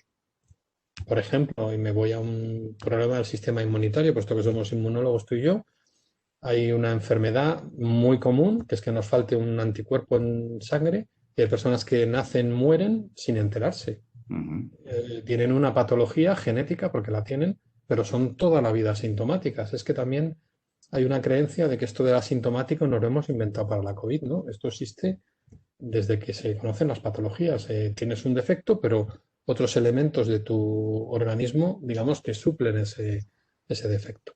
En cuanto a las infecciosas, pues también sucede lo mismo. Hay extremos, por ejemplo, la viruela, que la hemos puesto de ejemplo de enfermedad erradicada, es todo lo contrario. Toda persona que se infectaba de viruela tenía síntomas. Y aquí tenemos el polo contrario. No todas las personas que se infectan de COVID tienen síntomas, gracias al cielo. Gracias al cielo, porque imaginaros con la cantidad de millones de personas que en todo el mundo se han contagiado, si todo el mundo tuviera síntomas y tuviera que ir al hospital, esto sería insufrible. Bueno, esto la verdad es que está bastante animado. Acabo de poner 3 preguntas más. ¿Tenemos tiempo para unas preguntitas más rápidas o sí? Bueno, pues si te estás vacunando para la alergia, la respuesta del sistema inmunitario a la vacuna para el coronavirus ¿sería o es distinta a la de una persona en principio sana, que no sea alérgica? A ver, no tiene nada que ver. La vacunación de alergia, aunque se llama así, es todo lo contrario a la vacunación de infecciones. La vacunación de infecciones, como hemos hablado hoy, es hacer un simulacro para que si llega el bicho de verdad yo pueda responder más fuerte. Y esa es la vacunación de infecciones. La vacunación de alergia pretende lo contrario. Esas sustancias contra las que yo tengo sensibilidad me las van inoculando poco a poco, para que mi cuerpo se acabe acostumbrando y acabe de tener alergia. Entonces no van a interferir los procesos. Yo me estoy vacunando de alergia y eso es un proceso.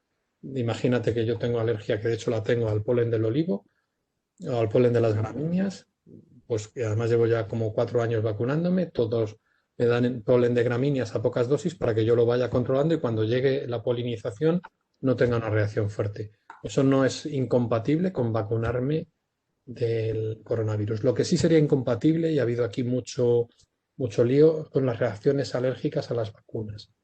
Solo están contraindicadas las vacunas para aquellas personas que son alérgicas a alguno de sus componentes, que suelen ser además los excipientes. Todas esas cuestiones que acompañan a la vacuna real para hacerla más digerible en nuestro organismo y que puede ser que tengamos, por ejemplo, la de Pfizer llevaba polietilenglicol en esa envuelta del RNA y había personas, aunque no es una alergia rara, o sea, no es una alergia frecuente, había personas que tenían alergia a polietilenglicol, pues lógicamente esas personas no se pueden poner esa vacuna, pero seguro que llega la de Moderna y no lo tiene, o la de AstraZeneca y no lo tiene, es decir, el alergólogo aquí tiene que tomar la decisión. La vacuna de Pfizer sí que es eficaz para la variante británica, ¿no? Pero para el resto, o igual me equivoco. Pues las vacunas de Pfizer y Moderna, se ha documentado yo creo que un poco más la de Moderna, han hecho pruebas para todas las variantes que tenemos más habituales, las normales, la británica y la sudafricana. Y para la británica tiene una respuesta adecuada y para la sudafricana parece que descendía la eficacia a un 60%. Seguía siendo todavía, por lo tanto, útil, pero descendía un poco. Quizá la única vacuna que pierde eficacia con la sudafricana documentada es la de AstraZeneca, que cae a un 20 y algo por ciento frente a la... Sí, no la pierde, o sea, disminuye mucho. Esto es importante. No deja de ser inútil, pero claro, disminuye tanto que en Sudáfrica han decidido que no se la van a poner porque allí es su variante predominante. No es lo que nos está sucediendo a nosotros, ni el resto de Europa, ni Estados Unidos. Por lo tanto, depende de la zona, esto indica que depende de la zona, depende de la edad, como sabéis, se ponen unas u otras. También yo quiero aquí batir un poco el cobre por AstraZeneca porque está siendo muy criticado por la comunidad docente, incluso por la comunidad sanitaria. Me están poniendo la peor. ¿Qué demonios es esto de que me están poniendo la peor? O sea, tenemos la suerte de estar en un país privilegiado que te puede poner AstraZeneca con una eficacia de un 70%, que es lo mejor que puedes soñar por encima de una gripe. Es decir, o sea, me parece que es absurdo esta disquisición de no, yo quiero las mejores. Las mejores se van a poner a las personas que son más vulnerables, como hemos hablado de los inmunodeficientes, porque son más eficaces. Y otra cuestión de AstraZeneca es que no se está poniendo por encima de los 55 años, no porque sea mala ni esté contraindicado, simplemente porque en su diseño original no han ensayado el número de personas suficientes. Entonces, ahora lo están haciendo. Igual dentro de unas semanas nos dicen, pues han ensayado en personas de 55 años y sigue siendo igual de eficaz. Bueno, pues se cambiará la pauta de vacunación.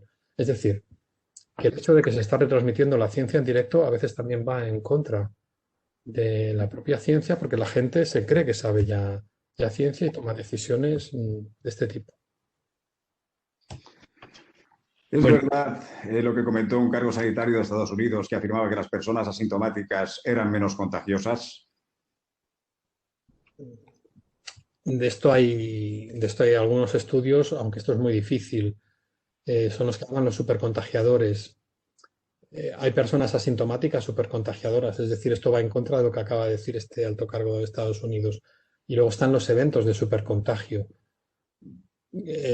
Son lugares donde a lo mejor esa persona que tiene mucha cantidad de virus y además es muy social, hay gritos, cánticos, quiero decir, situaciones en las que se exhala mucho aire y quizás aquí lo que tenemos que apenarnos es que la Organización Mundial de la Salud ha tardado muchísimo tiempo en reconocer como una de las principales vías de contagio los aerosoles que quedan en las salas cuando ya nos vamos y estas no están lo suficientemente ventiladas. Así que yo diría que no. Los asintomáticos en algunos casos pueden ser supercontagiadores, por lo tanto no nos fiemos de esto. ¿Crees realmente que la vacunación llegará a al final, con un 70-85% de inmunizados, o entraremos en una dinámica de la reina roja, teniendo en cuenta la aparición de las nuevas variantes, o con la eficacia parcial de vacunas actuales será suficiente? No tengo la bola de cristal, pero, hombre, yo lo que creo es que estamos un poco ciegos si no hablamos de porcentaje de vacunación a escala global. Yo no veo un país con un 80% de vacunación y con un muro de contención, de modo que no podamos hacer intercambios ni de personas ni de comercio con otros países que no lo estén. Entonces entiendo que esto es una crisis global y hay que resolverla a escala global y más solidaria que nunca. Eso por un lado. Por otro lado, la tasa de vacunación necesaria puede ir variando. Como os he dicho, ese 70% puede convertirse en un 90%. Y efectivamente tiene razón la pregunta en que podemos conseguir igual tener un 60% vacunados y de pronto dentro de 2 meses hay otra variante dominante que las vacunas no la contraatacan, no la contrarrestan. Estaríamos entonces en una situación como la de la gripe, que cada año habría que reformular las vacunas, o cada año, o cada 2 años, cada cierto tiempo, y ver qué pasa. No tengo una bola de cristal para saber lo que va a pasar, pero yo creo que lo único que nos puede sacar es la colaboración internacional, la colaboración ciudadana y sobre todo la vigilancia. Tenemos que tener una vigilancia de variantes y no volvernos locos ahora cuando va muy bien la incidencia acumulada y está en descenso, y todos corriendo a hacer fiestas. No, eso tampoco. Tenemos que intentar, aunque todos tenemos muchas ganas, intentar controlar ese ímpetu. ¿Por qué ha habido tan pocos casos de gripe en España? ¿Tiene que ver con la confusión de síntomas y que en muchos positivos los síntomas estén causados por la gripe en vez de por el coronavirus? Entiendo que pregunta. Bueno, me gusta mucho esta pregunta porque también es una de las preguntas de los negacionistas. No una pregunta, es una afirmación de que en el fondo estamos catalogando como coronavirus todo, incluida la gripe, y que ha habido otras muertes otros años por gripe, igual que esto. ¿No? Esto es absolutamente mentira. La gripe ya se vio en el hemisferio sur, que se contenía muchísimo porque a ellos les sucedió que hicieron el confinamiento que hicimos nosotros en marzo, ellos lo hicieron en su invierno. Por lo tanto, contuvieron drástica y totalmente no solo el coronavirus, sino la gripe. O sea, las medidas extremas que hemos hecho de confinamiento absoluto cuando lo hubo, y ahora de uso de mascarilla, de higiene de manos, de separación física con las personas de alrededor, de ventilación, todo esto vale para todos los virus respiratorios. Por lo tanto, previenen también la gripe. Es imposible confundir diagnósticamente la gripe con el coronavirus. Los síntomas clínicos sí, y sobre todo una persona que no tiene entrenamiento los puede confundir. Pero un médico, ante este tipo de sintomatología, pide una prueba diagnóstica. Y si da una PCR o un antígeno positivo, solo puede ser coronavirus, no puede ser gripe. A lo máximo podrían ser las dos simultáneamente. Pero si da positivo para coronavirus, no va a ser gripe. Entonces, yo tengo plena confianza en que de junio para acá, que es cuando se ha podido producir gripe, hemos tenido ya suficientes kits diagnósticos de la suficiente calidad como para que esto no haya pasado. Es decir, que la gripe se debe a que hemos hecho unas muy buenas medidas de aislamiento y de prevención, a que se ha dejado de viajar, y la gripe es una infección que es muy viajera, y de hecho vamos de hemisferio cada año. Y luego también a otra tercera cuestión que es muy importante, es que cuando varios microorganismos, cuando varios bichos compiten por un entorno, por una diana, un objetivo, uno se suele llevar el gato al agua, y en este caso han competido los rinovirus, los adenovirus, el virus de la gripe y el coronavirus por el mismo bicho, que es el hombre, y se ha llevado el gato al agua el coronavirus. Por lo tanto, los otros no han tenido mucho que hacer. De hecho, en los niños, que han tenido mucho menos coronavirus, sí que ha habido un cierto nivel de rinovirus, de los virus de las rinitis. No de gripe, pero de los virus de la rinitis, y eso sí que están registrados. Así que si no hay gripe, es porque no la está viendo. Se nos puede haber escapado algún caso, pero muy despreciable, ¿no? No creo que sea relevante. Vamos llegando ya a las últimas. Pese a la sociedad que tenemos a día de hoy, ¿qué te sigue alentando a seguir al 100% en divulgación, pese a que una fracción de la sociedad siga negando la existencia del virus? Bueno, quizá por eso también. Justamente quizá por eso también. A mí me fastidió mucho cuando salieron aquellas encuestas del CIS en las que preguntaban a la gente si se pondría la vacuna cuando esta saliera, y apenas era un 40% las personas que inicialmente decían que se vacunarían. Aquello me pareció terrible. Entiendo que se han hecho cosas muy mal a nivel local, a nivel regional, a nivel nacional y a nivel supranacional. Se han hecho cosas muy mal. Y una de las cosas que peor ha hecho, que menos ha ayudado a esto, fue ese anuncio en conferencias de prensa de los resultados de las vacunas, que supuso incremento de las acciones de algunas compañías y la venta al día siguiente por parte de algunos directivos. Yo creo que eso ha sido de las peores imágenes que he visto de la pandemia. Si acaso otra imagen que me ha parecido terrible es la que se ha producido en Israel, con esa adquisición carísima de las vacunas y sin vacunar al pueblo palestino. O sea, eso me ha parecido otra de los errores éticos indescriptibles. Y bueno, a pesar de todo eso, yo creo que tenemos que salir de esta y tenemos que sumar todos. Y como he dicho al principio de la charla, el conocimiento, si se queda en la universidad, vale poco. Yo creo que tiene que estar en la calle. Yo se lo debo, todo lo que sé, se lo debo a la sociedad, me lo ha pagado la sociedad, y por lo tanto soy un fiel comprometido en devolver ese conocimiento a la sociedad. Por eso estoy aquí. Hay una última o penúltima pregunta de la misma persona que te ha hecho la anterior, diciendo que como inmunólogo de prestigio, ¿cuándo piensas que esta nueva normalidad que tenemos ahora, a ver, bueno, te la hago literal, ¿cuándo crees como inmunólogo de prestigio que esta nueva normalidad vuelva a ser la vieja normalidad? Entiendo que la de siempre, obviamente sabiendo que no podrá ser exactamente igual que antes. Otra pregunta de bola de cristal que es difícil de contestar. Sí, es muy difícil de contestar, pero lo que sí es importante a lo mejor matizar aquí es que nos deben quedar aprendizajes. Yo creo que, por ejemplo, si comparamos esta pandemia con la del SIDA, con todas sus diferencias, que son muchas, porque el modo de transmisión era muy distinto, pero fijaros, el SIDA morían inicialmente el 95% de las personas positivas. Imaginaos con el nivel de contagio que tenemos, si el 95% de las personas que tienen COVID-19 estuvieran muriendo, esto sería inaguantable, pero se aprendió en aquella, se aprendió la prevención, el uso de los preservativos, que ya se conocía que disminuían la transmisión de enfermedades sexuales o venéreas, no se hacía de modo rutinario y yo creo que aquello marcó una diferencia un antes y un después y a partir de ahí se aprendió. Yo creo que ahora tenemos que dejar ese aprendizaje. En nosotros, yo a lo mejor alguna vez hasta lo he hecho yo, pero no es de extrañar que conozcamos a alguien que haya ido presumiendo de, tengo un poco de fiebre y tengo un catarrito, pero voy a trabajar. Y voy a trabajar y voy a echar a todos mis compañeros mis mocos y mis virus sin ningún problema. Y era como algo de lo que sacar pecho, ¿no? Bueno, yo creo que esto lo habremos aprendido. Yo me he reído a veces o probablemente me he sorprendido de que algunos asiáticos llevaran mascarillas por la calle y lo veías como una cosa graciosa, cuando lo que estaban haciendo es proteger a los demás. No se estaban protegiendo ellos de la polución, estaban protegiendo a los demás posiblemente de una posible enfermedad infecciosa. Bueno, pues yo espero que esto, en esta nueva normalidad, entre en nuestra cabeza. No tengo bola de cristal. Ojalá que mejor mañana que pasado. Yo quiero irme a tomar un arroz a Alicante. Lo he dicho. Así que cuanto antes no. Pues ya queda menos, Alfredo. Ten en cuenta con ello, ya lo sabes. Una última pregunta, si queréis, porque me he saltado alguna, lo siento muchísimo. Hay alguna que contestaremos en clase. Vamos a ver. Que les ponga la vacuna puede ser fatal. ¿Para quién?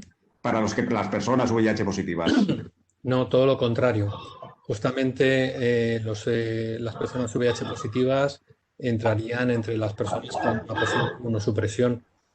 Y estas vacunas primeras que tenemos, tanto de ARN como de la adenovirus, que no se van a replicar en nuestro organismo, son seguras en ese sentido. Y como son personas que no tienen a lo mejor la defensa a tope, lo único que puede pasar es que no construyan una respuesta a tope. Pero esto no les va a hacer más daño que el virus, sino todo lo contrario. Así que lo mejor es que se vacunen. Bueno, aquí acaba de poner otra, han puesto varias en esa misma línea, no las he querido tocar por el tema que habíamos comentado de los negacionistas, etcétera, pero bueno, esta podría casi englobarlas todas, si te parece. ¿Cuál crees que es la mejor vacuna ante el fenómeno de los negacionistas? ¿La divulgación científica crees que puede ser suficiente para un negacionismo convencido? Yo creo que esto hay que abordarlo con una estrategia de Estado, una estrategia de altas miras. Creo que en España, por suerte, los negacionistas hacen ruido, porque ahora en redes sociales hacen ruido todo, pero no son especialmente abundantes. De hecho, tenemos una de las mejores tasas de vacunación del sarampión del mundo, con un 96% de cobertura vacunal. Así que hemos sido un país que tradicionalmente nos hemos vacunado. Yo creo que esto hay que abordarlo desde el punto de vista legislativo y desde el punto de vista educativo, y ambas cosas de la mano. Legislativo, ¿por qué? Porque alguno de estos negacionistas puede estar haciendo un daño global a la salud, entonces esto tiene que estar legislado y penado, si es el caso, por un lado. Y por otro lado, tenemos que hacer una pedagogía a toda la sociedad tremenda, desde muchos ángulos. No hay pedagogía de salud pública, no la ha habido. En las universidades no educamos para la salud. No hay una cultura de educar en nutrición, en deporte, en actividad física, en hábitos saludables, no la hay. Y te digo la universidad porque estamos en el ámbito universitario, pero si vamos a la escuela también falta. En la atención primaria, que aquí podrían hacer una tarea maravillosa, tampoco hay suficiente personal para hacerla, no la están abordando la educación para la salud de la ciudadanía. Entonces, la gente no sabe y hay que enseñarle a saber qué es un bulo, a saber qué es lo que le llega y dónde lo puede contrastar, y que no se crea lo que le dice su padre, su primo o su amigo por el hecho de que sea su padre, su primo o su amigo. Todo eso hay que educarlo, pero hay que tener una estrategia, yo creo que de altas miras. Esto tiene que ser una estrategia de nivel. Por mucho que los divulgadores, que las universidades hagamos algo de modo aislado, o hay un consorcio para trabajarlo o es poco que hacer. Te voy a hacer una última muy rápida, si te parece, y porque me la han hecho varias veces y no ha salido entre las preguntas.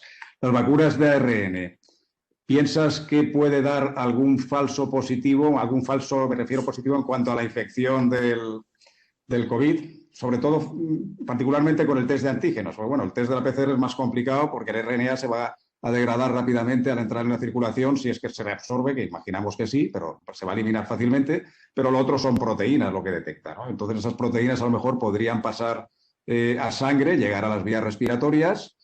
Pregunto, ¿puede ser, crees que podría producirse algún falso positivo, sobre todo con el test de antígenos? Bueno, yo creo que no. Yo creo que no. Hay mucho también rumorología en este sentido entre profesionales sanitarios, además, básicamente. Y de hecho, tanto hubo que a mí me llegó a hacer dudar y he llegado a hablar con microbiólogos a ver si una inyección intramuscular podría hacer que la proteína que sinteticen esas células llegara a la nasofaringe de alguna manera. Y es posible que residualmente llegara. Ahora, las cantidades en las que tendría que llegar para que eso diera positivo es lo que parece altamente improbable. Y os diré más, no es un ensayo científico porque no lo fue, pero me llegaron tantos mensajes cuando se empezaron a poner las vacunas. Coincidió, tenemos que ser conscientes de que coincidió la vacunación con el pico máximo de la tercera ola. Entonces se juntaron las dos cosas. Entonces, de muchas residencias, de hecho salieron en las noticias que habían dado los abuelitos positivos. Que un médico de una residencia me dijo, es que mira, acabamos de vacunar hace 10 días y tengo a 20 residentes con PCR, digo con antígeno positivo, por un cribado que hacían rutinario. Dije, hazles PCR, por favor. Entonces les hizo PCR y eran positivos.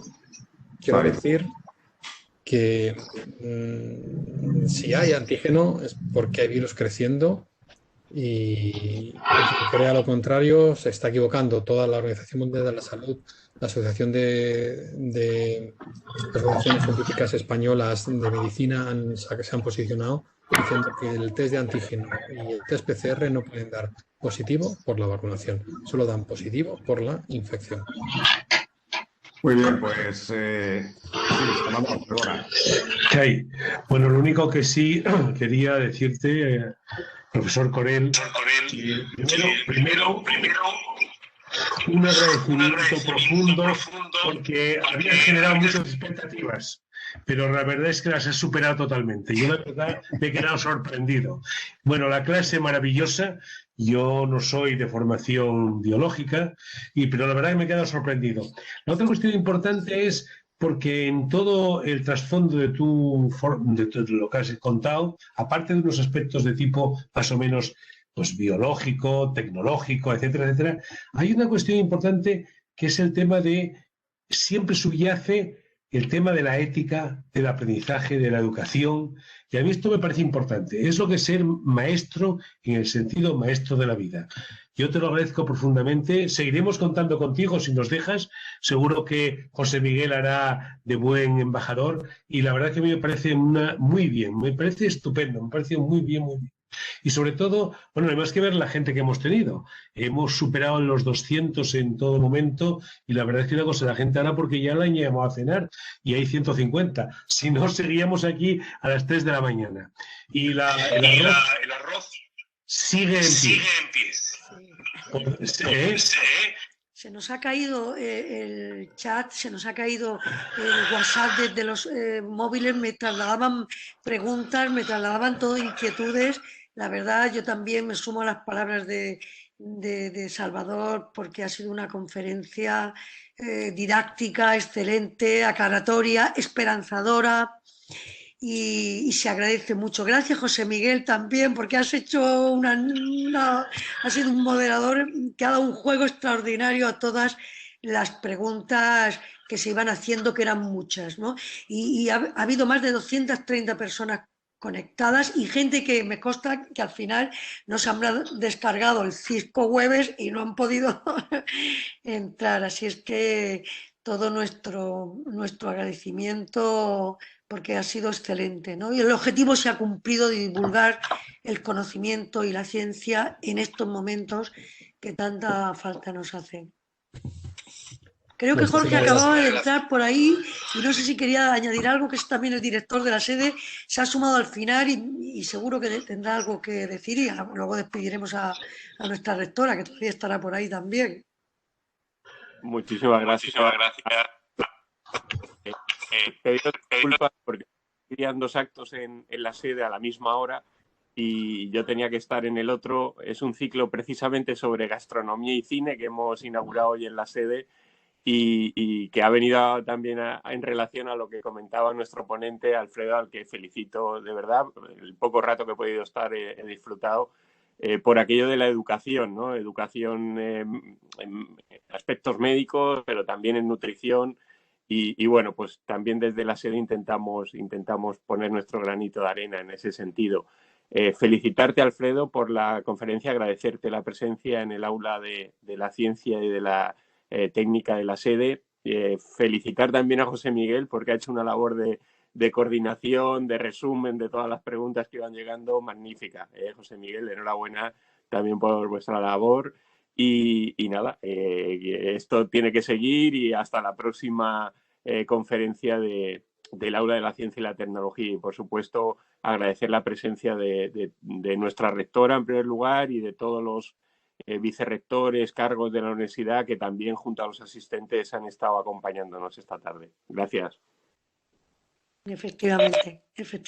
Ha habido muchos vicerrectores y vicerrectoras. Estaba también la defensora universitaria que me decía, estoy pegada con toda mi familia, con un interés extraordinario. Bueno, y todos los colegas y compañeros de la universidad y población en general, ¿eh? Se han sumado también muchos profesionales sanitarios, médicos, enfermeras, que me consta que han estado además de estudiantes. Bueno, hemos conseguido el objetivo. Así es que gracias de nuevo. Nuestro Salvador siempre está ahí pendiente y vigilante de que el aula de la ciencia no baje el listón. Y yo no sé, Salvador, dónde nos vas a llevar la siguiente, porque es que va a ser imposible, Alfredo, que bajar el listón. No sé dónde nos llevará la siguiente, Salvador. Tienes el micro cerrado, es que esto nos pasa. Ahora sí, perdón. Que digo que yo también quiero dar las gracias, por eso nos habíamos cruzado porque tenía el micro cerrado. Gracias, Ana, gracias, Salvador, gracias, Jorge, mil gracias, Alfredo, por haber estado una vez más con nosotros y habernos hecho disfrutar. No te puedes imaginar la cantidad de mensajes de felicitación que tengo aquí. Bueno, ya los podrás ver porque me imagino que también se quedará grabado. Y bueno, con el arroz ese cuenta. Uno lo pagará Salvador, otro lo pagaré yo.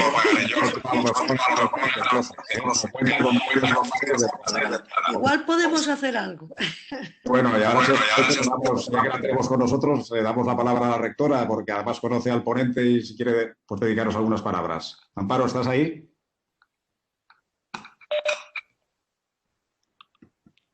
¿Amparo? Sí, estoy. ¿Me oís? Sí. Bueno, pues evidentemente felicitar y dar las gracias a Alfredo, a José Miguel, a Jorge, a Ana, a Salvador. Sabéis que soy una fan del aula de la ciencia, nunca falto. Y desde luego es el lujo que me voy a seguir permitiendo siendo rectora. Y bueno, ya que estamos hablando de vacunas, pues yo creo que dos noticias que yo creo que son buenas para la Universidad de Alicante. Una, que como sabéis he ofrecido los espacios de la Universidad de Alicante para cuando se produzca la vacunación masiva, y ya me ha felicitado y me ha dado las gracias y lo tendrá en cuenta el presidente de la Generalitat para cuando llegue el momento. Y también pues la suscripción de la carta junto con la CRUE y esta mañana con la consellera para que las poblaciones de vacunación, cuando hablen de docentes, nos incluyan también a los universitarios y no solo al ámbito de los docentes de la enseñanza primaria y secundaria. Por lo tanto, la Universidad de Alicante con las vacunas, con el proceso de vacunación. Y bueno, como buenos alicantinos, emulando la hazaña del doctor Balmis, que siempre es una marca en nuestra universidad y en nuestra ciudad. Pues muchísimas gracias, Alfredo. Como siempre hemos aprendido mucho y muchas gracias a todos los asistentes por hacer de este Aula de la Ciencia un lugar de encuentro y un lugar entrañable. Ojalá que gracias a las vacunas pronto podamos estar, Jorge, Ana, ahí en la sede, en esa bonita sede que está muy cerca de donde se toma el arroz, Alfredo. Muchas gracias. Buenas noches. Muchas gracias, rectora. Buenas noches. Buenas noches. Buenas noches. Buenas noches a todos. Buenas noches a todos.